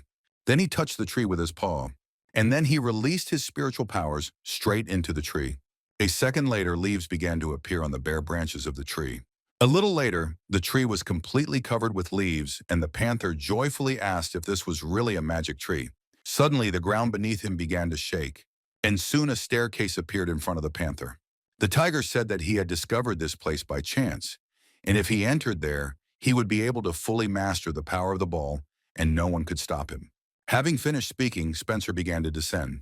As he descended, the tiger thought that once he raised his level, no one would dare to encroach on his life, and no one else will suffer because of him. When the sun was already shining brightly, Hillary reached the same tree. The boars cried out angrily, asking how much longer they had to wait, since they had already waited 3 days. Turning around, the woman asked what they were going to do here. In response, the boars said that the woman should show them how to open this place, and they would go in there themselves. Suddenly, the ground beneath their feet began to shake, and then an explosion ripped through the area next to the tree. A little later, it became possible to notice the silhouette of a person in the smoke. Hillary and the boars looked at the silhouette in surprise. And then the boars started shouting that this man smelled like Spencer, and if they caught him, they would be able to find out where he was. Suddenly, the man said that these boars were stupid, and then he declared that he was Spencer. Hearing this, the boars began to furiously ask how this was possible and how he turned into a human. Suddenly, a second later, the previously clear figure of the man became blurry, and the man thrust his sword into the body of one of the boars. All the other boars looked around at this scene in surprise, exclaiming in astonishment. Spencer thought that his physical abilities had also improved. Suddenly, the sword located in the boar's body began to suck the blood from this body.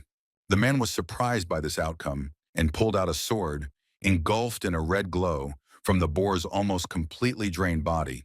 Noticing this, the boars exclaimed in surprise that this was a sword sucking the blood of the victim. Spencer raised his sword and asked him how he liked the taste of blood. And then he thought that this sword was indeed terrifying in appearance, but it also had its advantages. The boars began to wonder if this Spencer had really leveled up and what they should do now. Suddenly, one of the boars cried out furiously that they should not be afraid, because they had once defeated a creature much stronger than him. The other boars turned to look at the speaker, who continued, saying that, besides, he was alone, which meant he was inferior to them in numbers. This speech inspired the boars, and they attacked the man. Spencer said that it was so obvious and that this was exactly what he had been waiting for.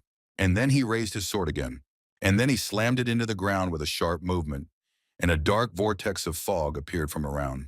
After this, the whirlwind began to spread, to the surprise of the pigs. One of them tried to cheer them up again as the dark fog filled the entire space. Soon this fog spread so much that the boars could no longer see each other and were suffocating in it. Then one of them shouted for them to follow his voice, but no one responded. Suddenly the cries of pigs were heard ahead, and suddenly his brother appeared in front of the boar, with blood flowing from his eyes, and he himself asked for help. Suddenly a bunch of dark hands appeared from the fog and reached out to the unfortunate man. And then they gave him a rare tug and pulled him somewhere deeper, while another boar screamed in panic and ran after him. He then looked up in shock to see a multitude of red eyes staring at him. A second later, the same hands grabbed this boar, and then all this dark fog began to be sucked into Spencer's sword. After a while, there was nothing left around. There were no boars, no bones. Spencer wondered if the sword was so thirsty for blood that it left no one alive. And then he noted that if he had been distracted for a second, he himself could have become a victim. And then he indignantly asked what kind of sword it was, and quietly mumbled that he should throw it away. Suddenly, Hillary remarked that it was extremely impressive, to which the man turned around. Putting the sword back into the necklace, he agreed with the woman's words. The woman congratulated Spencer on his power level increase. Then she asked him how he managed to turn into a human, to which the former tiger replied that it was a long story. Hearing this, Hillary asked if it was all because of his fiancée. Spencer shook his head and replied that it was not like that at all, and wondered irritably what the woman was even talking about. Then he said that he was going to Mount Wudu and asked if the woman would go with him. Hillary closed her eyes and replied that her master, like a turtle, was late everywhere, so she could not give an answer. And then she said that her master, as soon as he woke up, would immediately go look for Spencer, and so she handed him a bracelet in the shape of a snake. Spencer scratched his cheek and noticed with bewilderment that it was a love bracelet, which was only worn by couples in love. And then the man wanted to refuse, but suddenly one of the bracelets jumped off the woman's hand and flew straight at the man, and it immediately wrapped itself around his wrist. After this, Hillary said that she would give the other half to her owner, in response to which Spencer only made a dissatisfied face and chuckled. Then the woman said that the former tiger was unlikely to reincarnate anytime soon, and then asked if he could lend her one of his transformation gadgets. Spencer looked at Hillary in surprise and said that he didn't think a woman would need a transformation ball.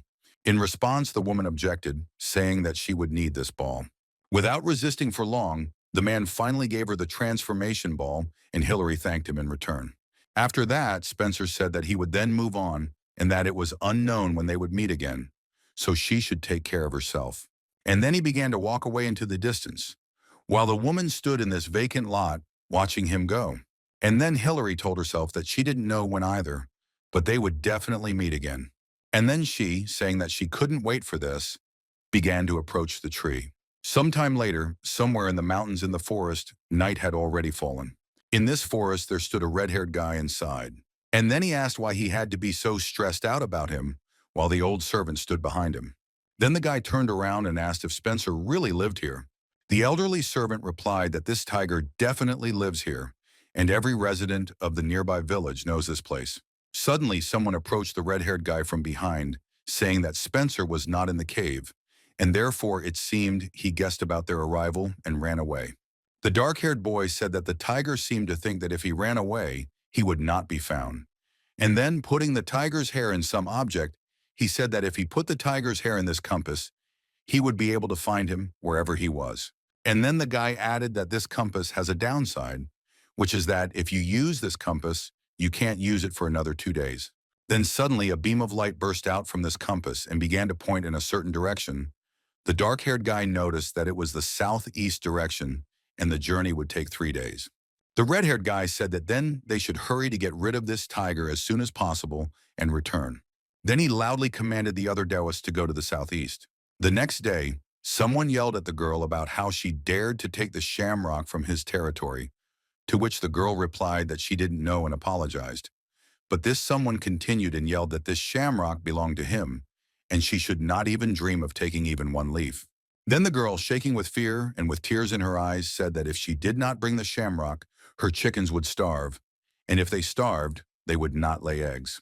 Then the interlocutor, hearing this, shouted how she dared to argue with him, which caused the girl to close her eyes. This someone said that in the end, people raise chickens only to eat them, which makes them really disgusting.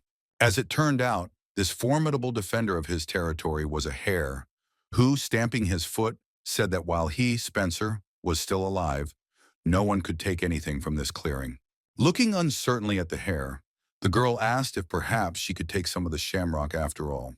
Then the hare, hearing this, jumped up sharply, raising his paws, and shouted that how dare she be insolent to him, and asked if she really wanted to test the sharpness of his claws on herself.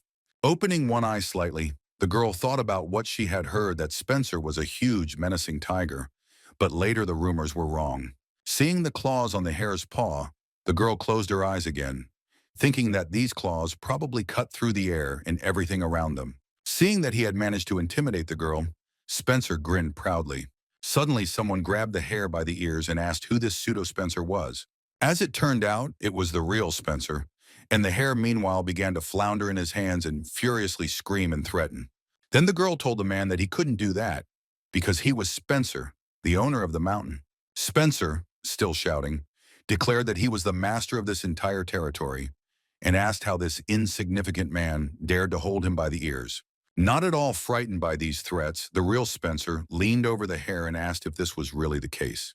And then he suddenly looked menacingly at the hare, and his tiger stripes appeared on his face. Seeing this, the hare became very frightened and began to beg for mercy. Having achieved the result, Spencer told the girl that she was taking the basket and everything in it with her, in response to which the girl asked if she really could do this. Then the man approached the girl, and handing her her basket, said that the owner of Mount Spencer was not so petty as to be angry over such nonsense. Having thanked her, the girl ran back to the village with the basket in her hands. The man watched her go with a smile on his face, when suddenly the hare, who had already come to his senses, gave a voice. Holding the hare higher, Spencer said that he needed to talk to him about something.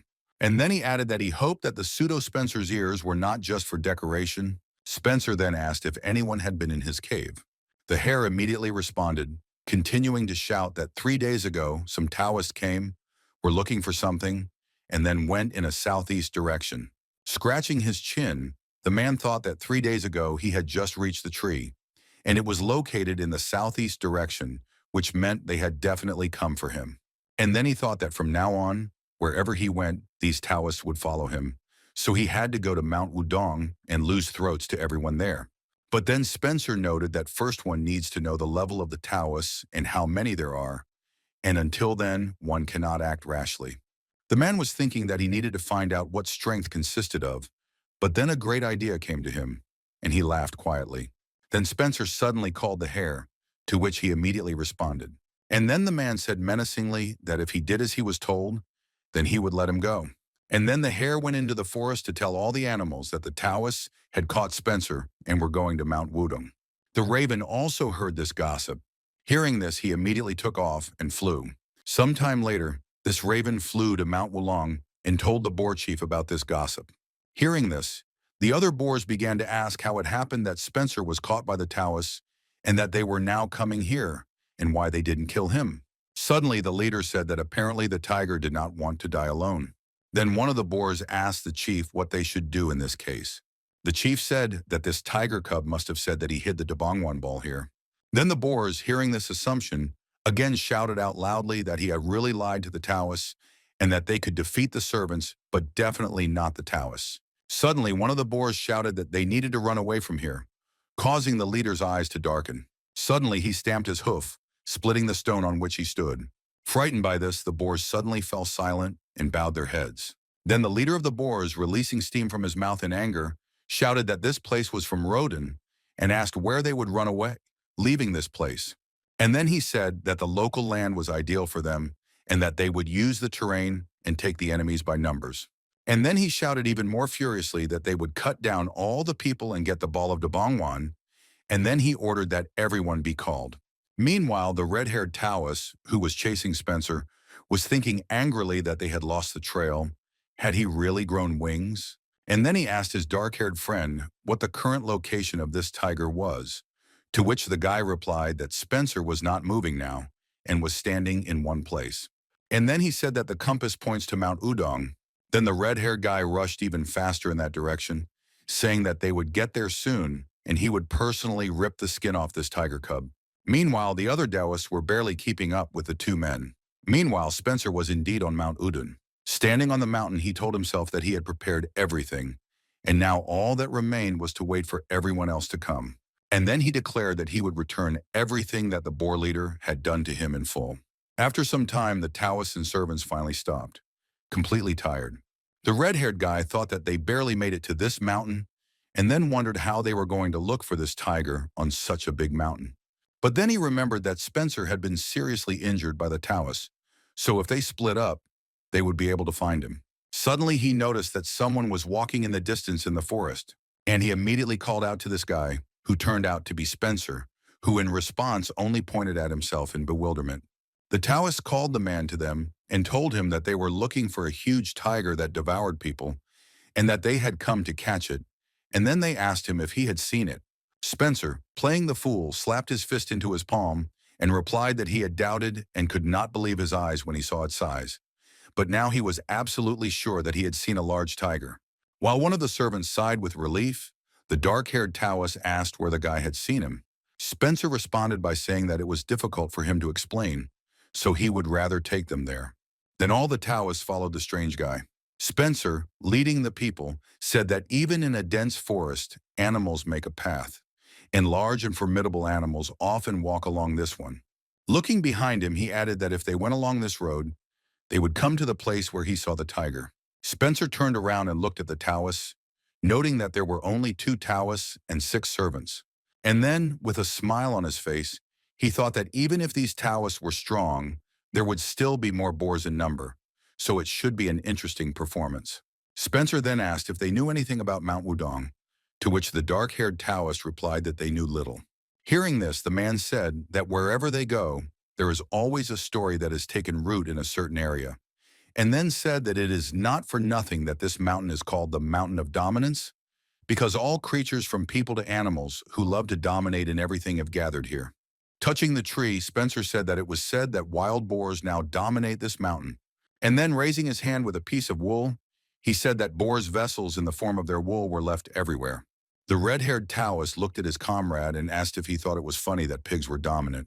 In response, Believe said that he heard that their people had recently been attacked by wild boars, and then suggested that perhaps this tiger had lured them there on purpose. Sighing, the red-haired man replied that there was nothing wrong with that, since their opponents were just animals.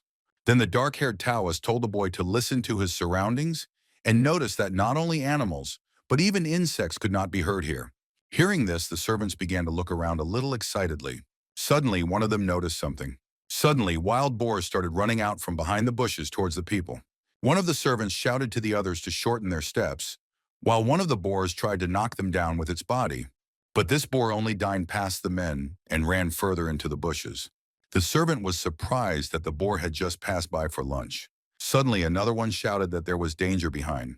The first servant did not immediately understand what the other meant, and meanwhile, a huge boar was approaching him. And a second later, that boar lifted that servant into the air on its tusks, piercing him through and through. The servant who managed to notice this boar called his already dead comrade and rushed at the boar, while it also rushed at the man. While the screams of servants and the angry grunts of pigs echoed around, the red-haired Taoist stood and simply watched. Suddenly, his hand was engulfed in flames, and he said that if they could think of attacking from behind, then they were quite smart for pigs. And then, when the fire had engulfed his entire body, the guy said that he should then respond to them appropriately, and then said that he would burn them all to ashes.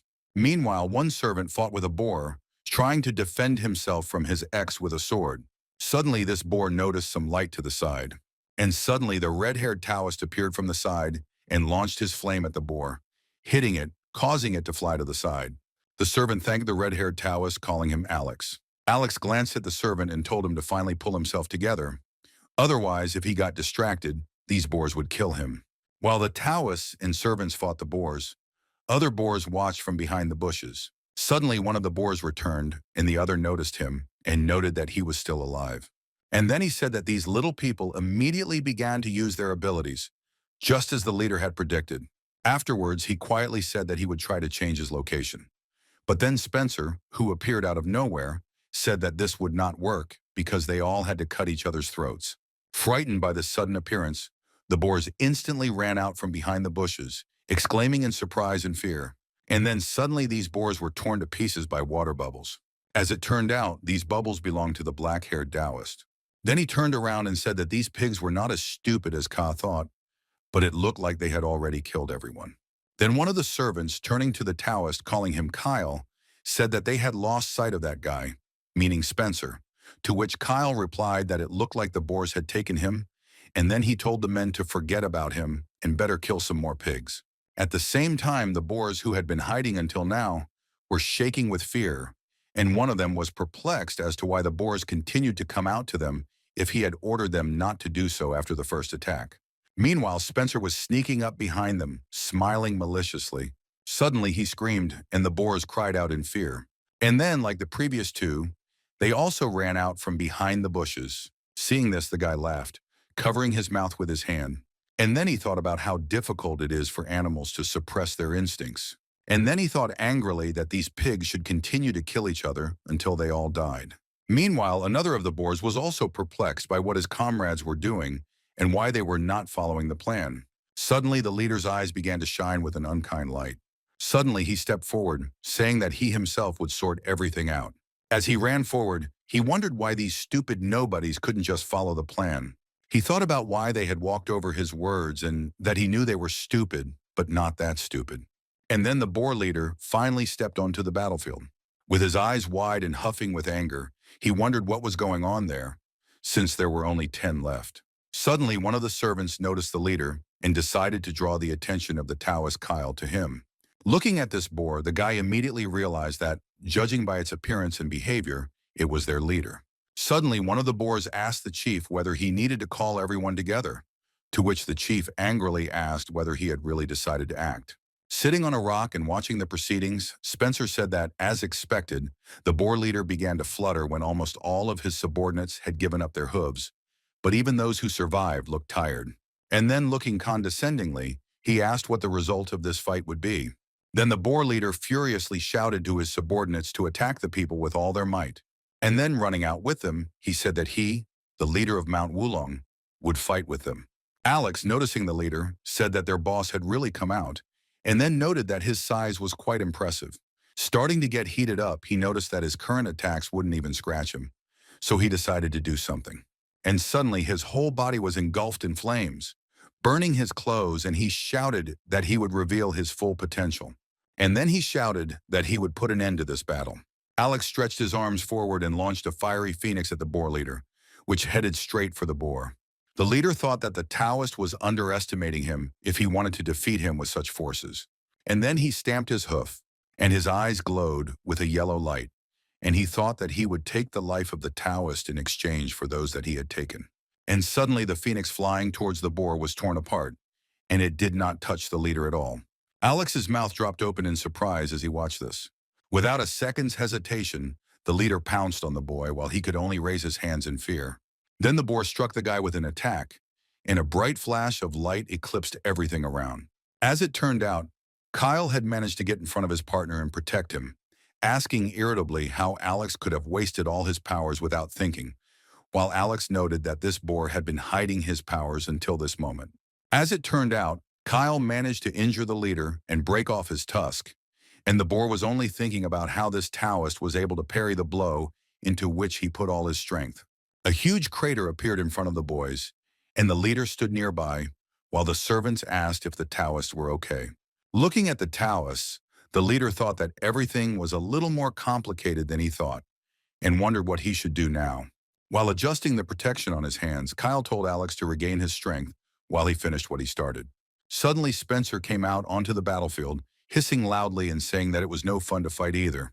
Everyone present looked at the guy in surprise. Suddenly, Spencer, approaching, suddenly jumped up from his place, and he found himself right behind the backs of the Taoists and the boar leader. After saying that it was impossible to interfere in other people's fights, the guy waved Kyle's severed arm with the thing that protected Alex, declaring that it was cheating, and therefore he would take that thing away. Suddenly, Kyle felt a strong pain, and blood began to spray from the wound. Noticing this, he began to shout loudly. Taking out the thing that had protected the Taoist from the attack of the boar chief, Spencer smiled slyly, and saying that this thing was very useful, threw away his now unnecessary hand. While the Taoist writhed in pain, Alex angrily asked how he dared to injure one of their men, and then he shouted that the guy could no longer hope to be left alive after something like that. The boar leader, meanwhile, asked after a short silence whether this guy was Spencer. Taking the sword out of the necklace, the former tiger replied that the boar had a good sense of smell, and then said that he should return the favor, and therefore how could he trust him to someone so inexperienced? The servants, raising their swords, shouted that this guy wouldn't get away with it so easily. The boars, meanwhile, began to cry out questioningly, asking if it was Spencer. Spencer folded 2 fingers and said that everyone was already aware of the matter. And then, snapping his fingers, he said that now we could finish it. Suddenly, blue circles appeared under one of the boars. Those same circles also appeared under one of the servants. Suddenly, the man's entire body was engulfed in blue fire, which burned him, leaving only ashes. As it turned out, this fire engulfed everyone who was in this place, except for the Taoists, one of whom was still sitting on the ground, clutching his wound. Alex, seeing all this, was surprised by this power, and suddenly he realized that these were the powers of Shinsu. The boar leader was also not engulfed in this fire, and therefore watched in panic as his subjects died. Alex thought that such power of this level had long since ceased to exist, and had disappeared before his birth. And then, looking at the guy in surprise, he wondered how this guy could use this power. Meanwhile, Spencer looked at him with his red eyes, the whites of them blackened, and the red-haired Taoist thought that he needed to inform everyone about this terrifying power. Alex, stuttering and terrified, muttered quietly that he needed to be told about this power, and couldn't take his eyes off the guy. Suddenly, Spencer began to approach the Taoists. When the boys were engulfed in flames, and it seemed that he did not make a single movement with his sword. The boys huddled together, continuing to slowly burn out, and Spencer moved on. He approached the leader of the boars. Closing his eyes, the chief said he realized that they had, as it turned out, fallen into Spencer's trap.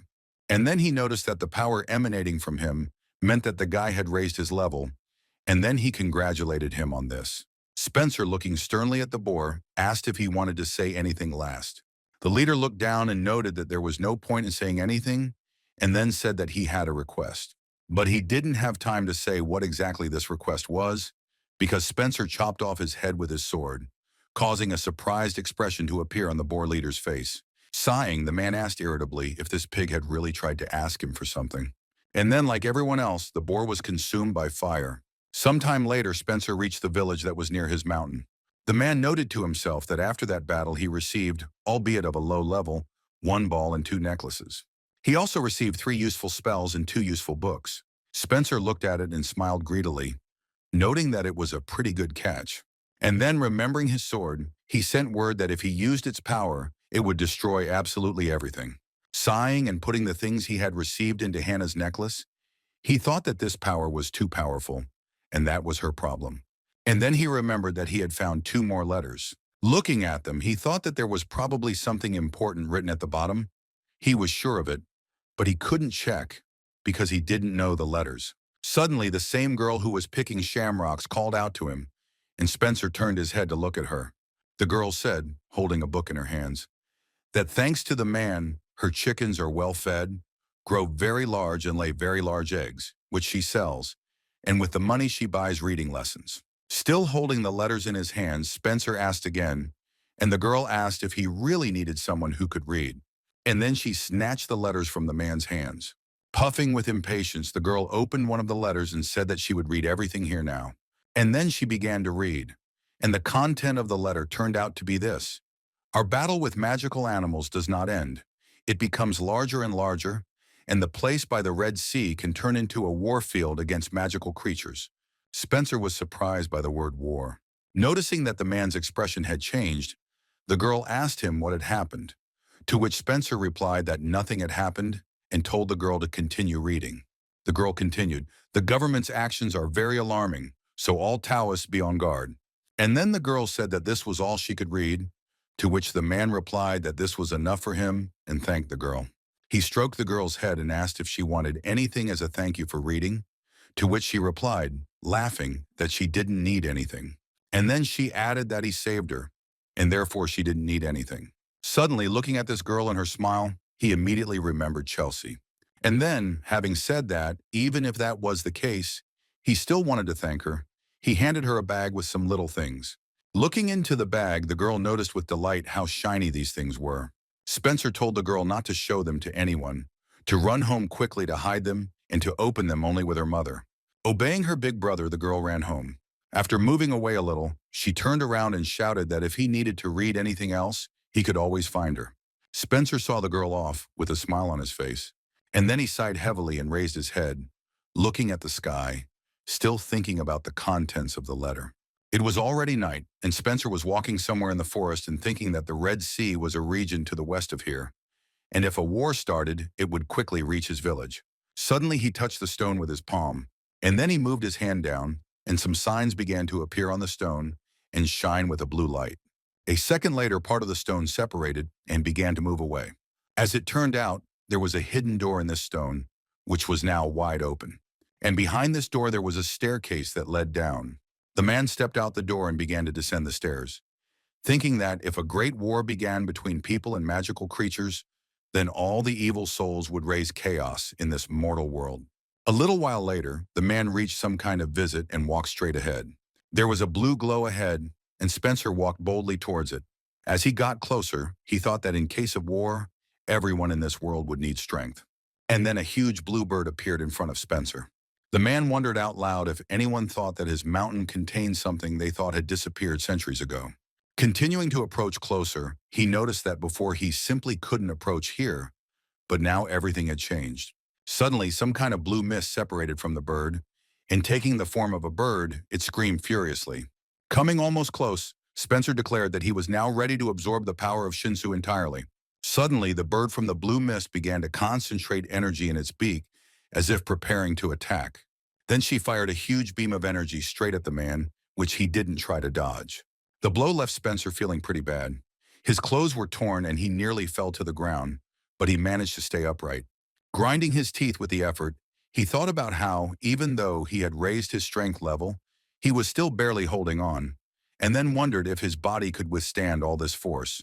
Meanwhile, the bird flapped its wings, and waves of blue mist began to flow across the ground. This fog began to slowly surround the man. And then Spencer found himself in the epicenter of a blue tornado, which lifted him above the ground. This tornado of power continued to tear the man's clothes and tousle his hair, but he did not give in, but only tensed up even more and shouted loudly that he had to endure it. He then extended his hand forward in an attempt to fight his way out of the tornado, screaming that getting this power would only be the beginning, and if he didn't do it, he wouldn't be able to go out into the world. Continuing to reach for the center of this force, he shouted that he would rather die here than screw up.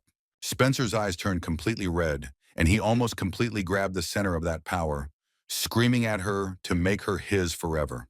Suddenly he squeezed that center, and the bird began to cry out piteously, while Spencer continued to drink above the ground, no longer surrounded by the tornado.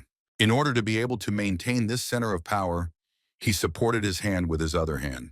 Suddenly, Spencer became a little confused, not understanding what was happening, and asked if he had really succeeded. But then suddenly he again felt strong pressure and pain. Now this force entered Spencer's body and seemed to begin to tear him apart from the inside, refusing to obey, causing blue flashes to occasionally burst out of his body. Gritting his teeth, the man asked the force if it still did not want to submit to him and was resisting. But then he realized that this was the power of Shinsu from ancient times, and therefore he only clenched his hands into fists tighter.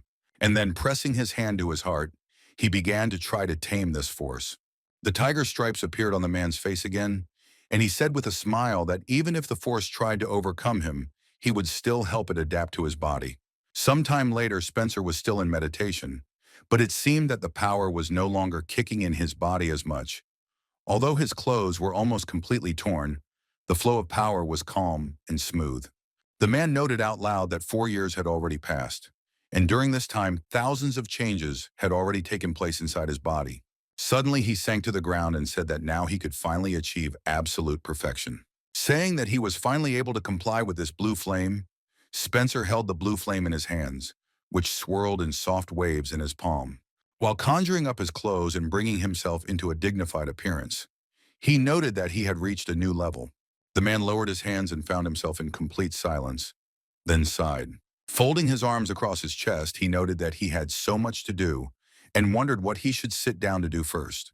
Suddenly, he remembered that girl from the village and decided to meet her. Sometime later, Spencer reached his village, where life was in full swing. The man stopped and asked the woman about this girl. In response, the woman asked, "He wants to know about Ava." Suddenly, the men standing nearby said that if he wanted to know about this girl, then her family was sent into slavery. Spencer asked why this happened.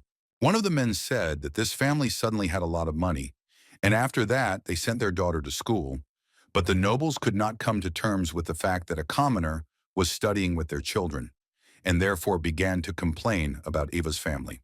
The man continued, saying that in the end, the nobles said that this family stole the money and left this girl as a slave in one of the houses, and then added that this girl must be beautiful since they want to make her a concubine from a slave. Another man, laughing, said that the last time he saw her, she had a straight, sharp nose and pale skin, and then exclaimed, saying who knew that she would become so beautiful. One of the men was about to say that this family seemed to have a keen eye, when suddenly Spencer approached the men.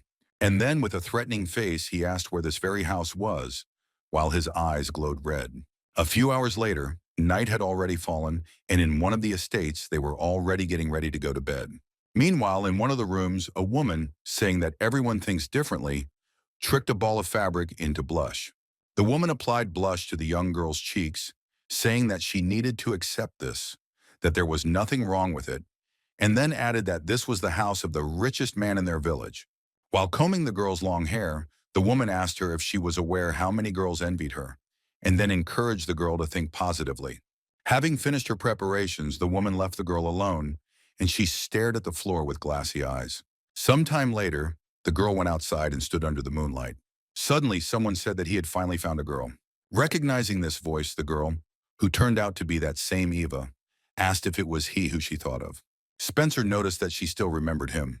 The girl, now a young woman, replied that of course she remembered, since he had helped her 4 years ago, and then said that the man had not changed at all during the time. Coming closer, the man said that he had come today to learn to write. The girl looked at the guy in surprise and asked again, her eyes wide open. And then she smiled brightly and closed her eyes, saying that of course she would help, but she didn't have much time. Spencer and Eva found a place to study and sat down on the rocks, and the girl began to explain something to the guy, pointing to something in the book. The girl said that if he wrote it like that, the meaning of the sentence would change. While she was telling all this, her eyes were shining with happiness. Suddenly, the girl stopped explaining and fell silent, her expression drooping a little. The man, noticing the change in the girl's behavior, looked at her questioningly. Slamming the book that was lying on her lap shut, Eva said that it was time for them to finish their lesson. Standing up, the girl with her eyes closed said that she was glad that Spencer was able to master today. Clutching her skirt in her hands, the girl continued, saying that she suddenly remembered how she was discriminated against for being a girl and studying, but she did not give up and continued, and then said that, probably, thanks to a man, she was brave. Looking at the girl, Spencer asked again about courage. Looking at the guy with a sparkle and hope in her eyes, Eva asked if the man could fulfill her wish since she had taught him to write. Sometime later, a drunken gentleman returned to his estate. With a sharp movement, he threw open the doors to the room where the girl was already sitting. Laughing obscenely, the nobleman asked how long the girl had been waiting for him, and then said that he had drunk to lift his spirits. Coming closer to the girl, the man extended his hands to her and noticed that she looked even more beautiful in this dress. Almost touching her, he said that today they would go to heaven, and she only had to obey him.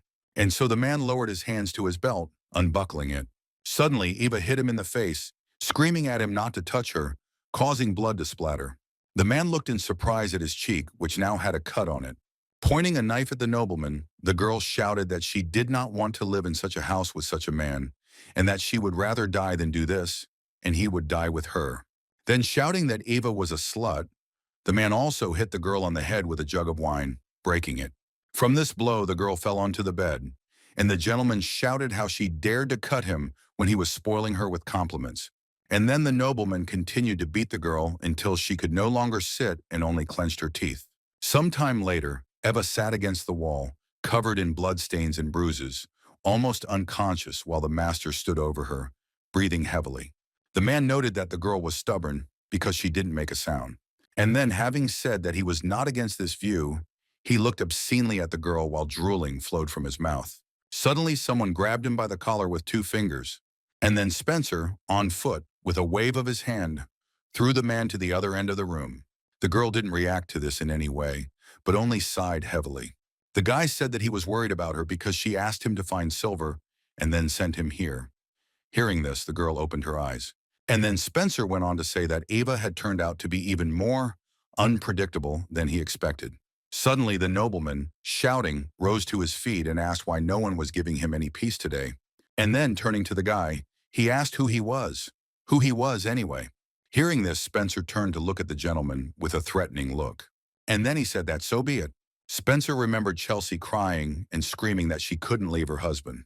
And then the guy began to approach the man, while the latter, crawling on the floor, tried to move away from him and beg for mercy. Suddenly, blue mist began to emerge from Spencer, and the man asked him again who he was. Suddenly, he screamed piercingly. The boy thrust his clawed hand forward and replied that he was Spencer, whom he had been so eager to kill. And then a huge blue tornado appeared over the entire estate of this gentleman. Sometime later, a man and a girl were walking up the mountain. Eva, still a little in shock, looked at Spencer's back. And then she noticed to herself that this brother turned out to be the master of the mountain. The guy turned around and said that he heard what had happened to her, and then asked if she despised him, since it all happened because of the jewelry he had given her. The girl looked at the man, her eyes wide. And then, looking away and smiling weakly, she replied that she could not hate the one who helped her. And besides, she was very inspired by the fact that she would finally be able to fulfill all her dreams. Feeling a little sad, the girl continued, saying that back then she didn't know how cunning and greedy people could be. And then, bursting into tears, Ava said that she just wanted to do what she loved, so why didn't life allow her to do it? Spencer looked at her sympathetically as she said that she couldn't do anything and didn't know where to go next. Suddenly, he struck the ground with the scabbard of his sword. And then he told the girl to pick up the sword, and then it would become her path and show her the way. Afterwards, the man added that Ava would become his follower. Learn to use this sword and protect the mountain, to which the girl responded in surprise that she was a girl and had never even held a sword in her hands. In response, Spencer told the girl to throw away all these prejudices about the female gender, because her confidence when she taught her to study and her courage when she wanted to live the life she chose herself were enough. After these words, the man concluded by saying that Eve is strong. Hearing this, the girl stared at him in surprise, and then she reached out for the sword. And then she nevertheless picked up the sword, mentally noting that it was heavy and that she was scared, but she would try. She said out loud that she would try to walk confidently along the path Spencer had laid out for her. And then, with a smile on her face, looking at the man, she said that she would protect his mountain until he returned. In response, the man said that the girl was a good girl and she should continue to live. 3 months later, Spencer stood at the entrance to the town of Eton. Looking at all these buildings, The man thought that this city was big, and then he thought about how everyone said that the mountain on which the city stood was high, but now his mountain seemed so small compared to this one. Afterwards, he remembered that these gates were built a long time ago, and behind them is the treasure of Savile, which doubles whatever is put inside, and many people desire this treasure. The man noted that he managed to reach this gate in human form, and then he wondered how he could get inside now. Suddenly, an old man, with a whole crowd of men walking behind him, called out to him and asked if the guy was a wanderer. Looking at the questioner, Spencer replied that it was so. The old man replied that they were just missing one, and then he told the boy to go with them, because what was the point of just standing around doing nothing? Then two men approached the guy and pulled him along with them, persuading him to join. While the company was climbing the mountain, the old man was telling them that today was the day when Mount Yen opens up once every 100 years. One of the men said that this was a special day for them because, if they were lucky, they would be able to go inside. Another man, turning to Spencer, sarcastically remarked that if you stand at the entrance, you are no better than a stone at the door, and another also sarcastically asked if the guy really thought that if he stood there, the doors would be open for him.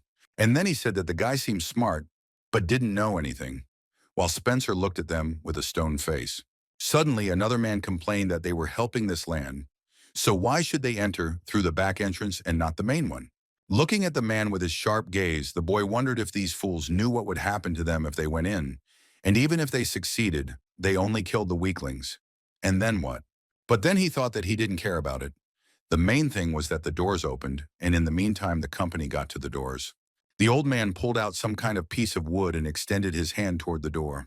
Suddenly, a beam of light burst out of this piece of wood and went straight to the lock on the door. And then the doors suddenly swung open. Suddenly, a man came out from behind the door and called the old man, saying that he was late. The old man began to justify himself, saying that they were missing one person and they were late while they were looking for him. Suddenly, the man turned around and, saying that it didn't matter, ordered them to follow him. Meanwhile, a crowd of people had gathered behind these doors, and someone, standing on a platform, was announcing the names of the squads into which the people had been divided. One of the men in the newly arrived company asked if they were all servants, to which the old man replied that there were Taoists in front. Suddenly, the conductor pointed his finger at the men and loudly asked why they were still standing, and then commanded them to take their places. Passing members of the other squads, Spencer concluded that he was in the 5th squad. Suddenly, a man standing on a platform loudly announced that today, after 100 years, the doors of the mountain were finally opening. And then he greeted everyone. Wishing everyone success, he folded his hands and said that they would now begin teleportation. Suddenly, he shouted to someone to open the gate, and suddenly the ground on which the troops stood was illuminated by a red light.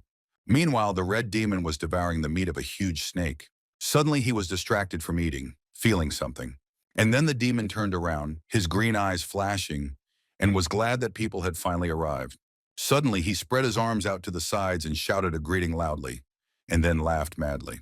Meanwhile, the people had already successfully teleported, and questions immediately began to be heard in the crowd about where they were and whether they were already inside the mountain. Suddenly, one of the men noticed something and tried to attract attention in a shaking voice.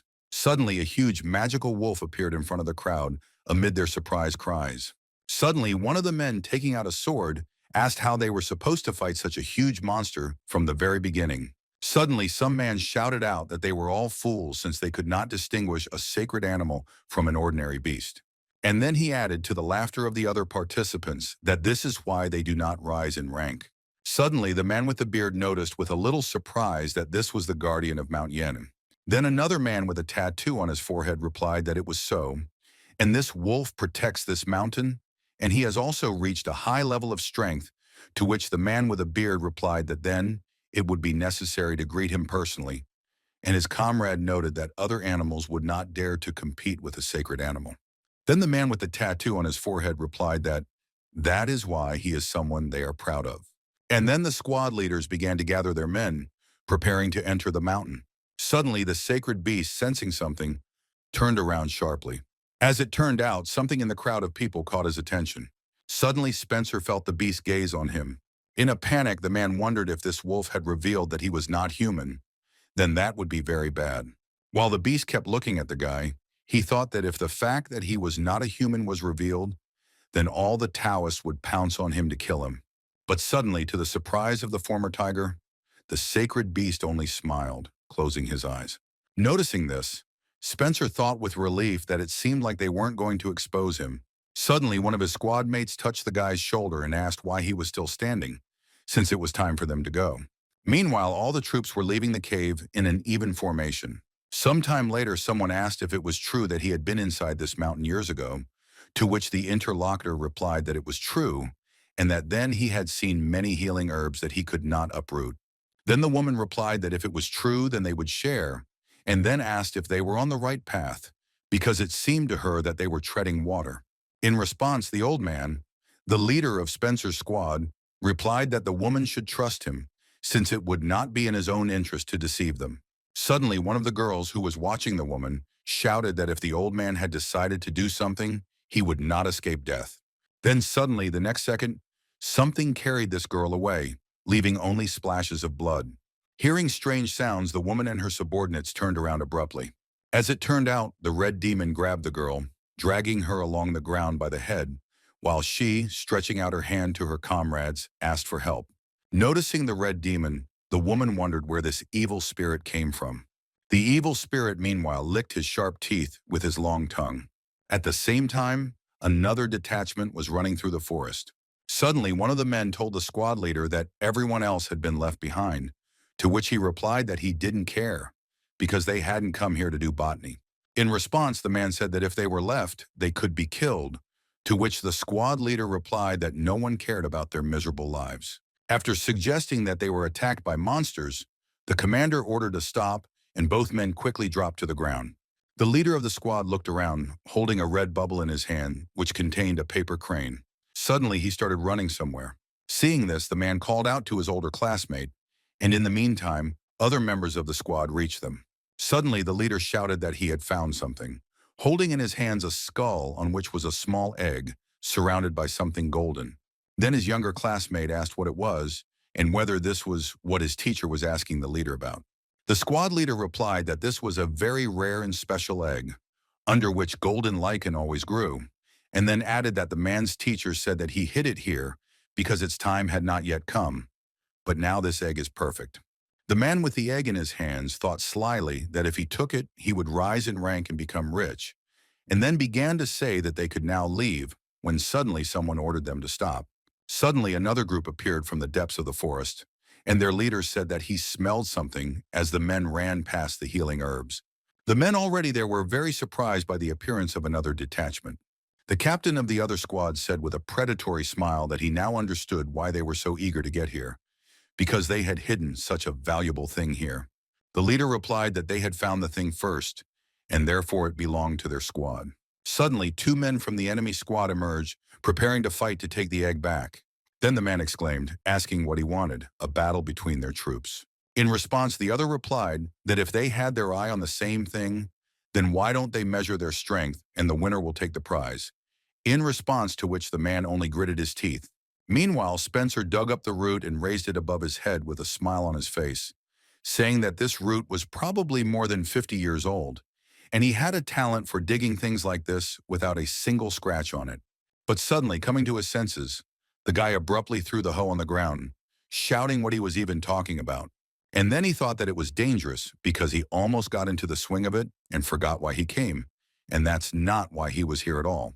Suddenly, a squad mate called out to him, causing Spencer to run, holding the root in his palms. At the same time, the evil spirit sucked out the souls of the arriving Taoists and their servants. And the old man who was leading those Taoists fell to the ground, bowing to the spirit, and addressed him by name, calling him Sylvester. And then, slightly raising his head, he asked if the spirit was happy. In response, the demon, holding the golden core of one of the Taoists on his tongue, replied that such Taoists were nothing to him, and he needed stronger opponents. In a panic, the old man, sweating a little, said that there were still many Taoists left, and then suddenly reminded him that the spirit had promised him something. In response, the evil spirit broke the golden core with 2 fingers and told the man not to worry. And then he added that he is one of the strongest spirits, and he always keeps his promises, unlike people. And then he passed by the old man, who was still lost, to the ground, telling him to lead him, because he did not want to hesitate, since it was depressing him.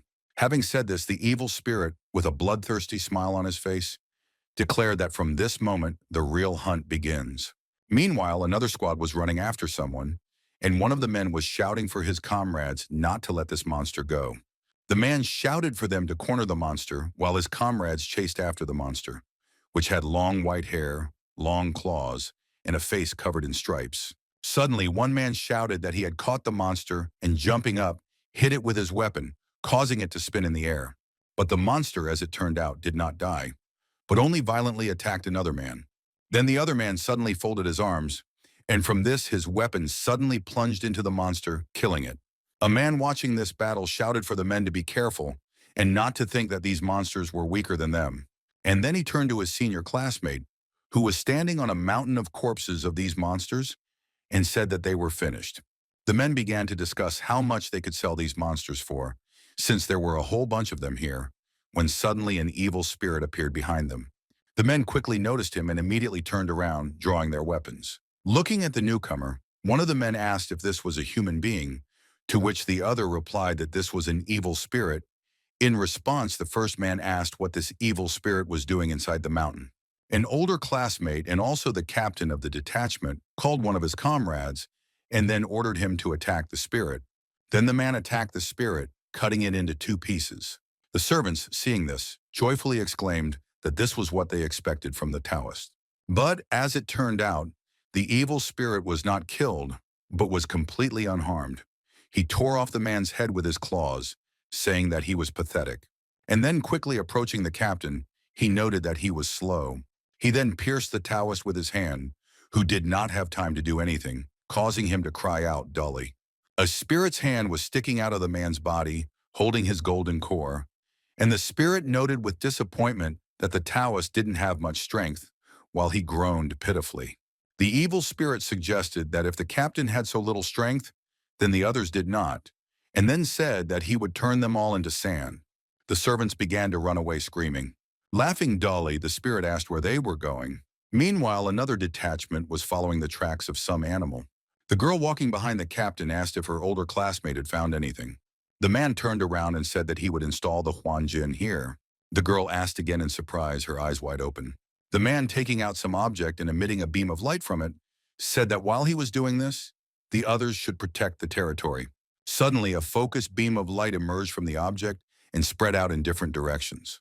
The girls, notifying others, walked around the area, saying that they were installing a Huanjin here, and therefore the servants needed to hire their places. The captain focused by raising his index and middle fingers and told the others to be on guard. Suddenly, someone shouted that someone was there, and they began to emerge from the fog.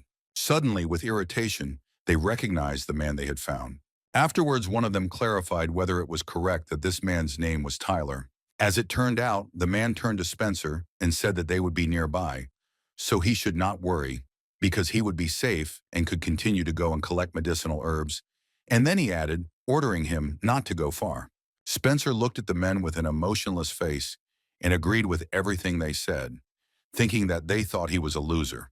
The man installing the Huanjin sighed and said that he thought he was done with everything. As he lowered his hand, he said that he didn't know what would happen, so he had to be focused. Suddenly, someone asked the man why he was staring at the Huanjin, since there were no creatures visible here. In response, the man asked the girl if she had ever heard of Yoyukchahak. And then he began to explain that this was an evil spirit from ancient times, until this spirit in the form of a small ferret met someone. Suddenly, the men who met Spencer, noticing the ferret, wondered if such animals lived here. One man, saying that he was bored, decided to catch this animal and had already started to take out his sword. Suddenly, this cute-looking ferret bared its sharp fangs and made a huge hole in the man's body. Spencer, meanwhile, continued to collect herbs, when suddenly he heard something that made him flinch. Turning around, he wondered if someone had just shouted out there.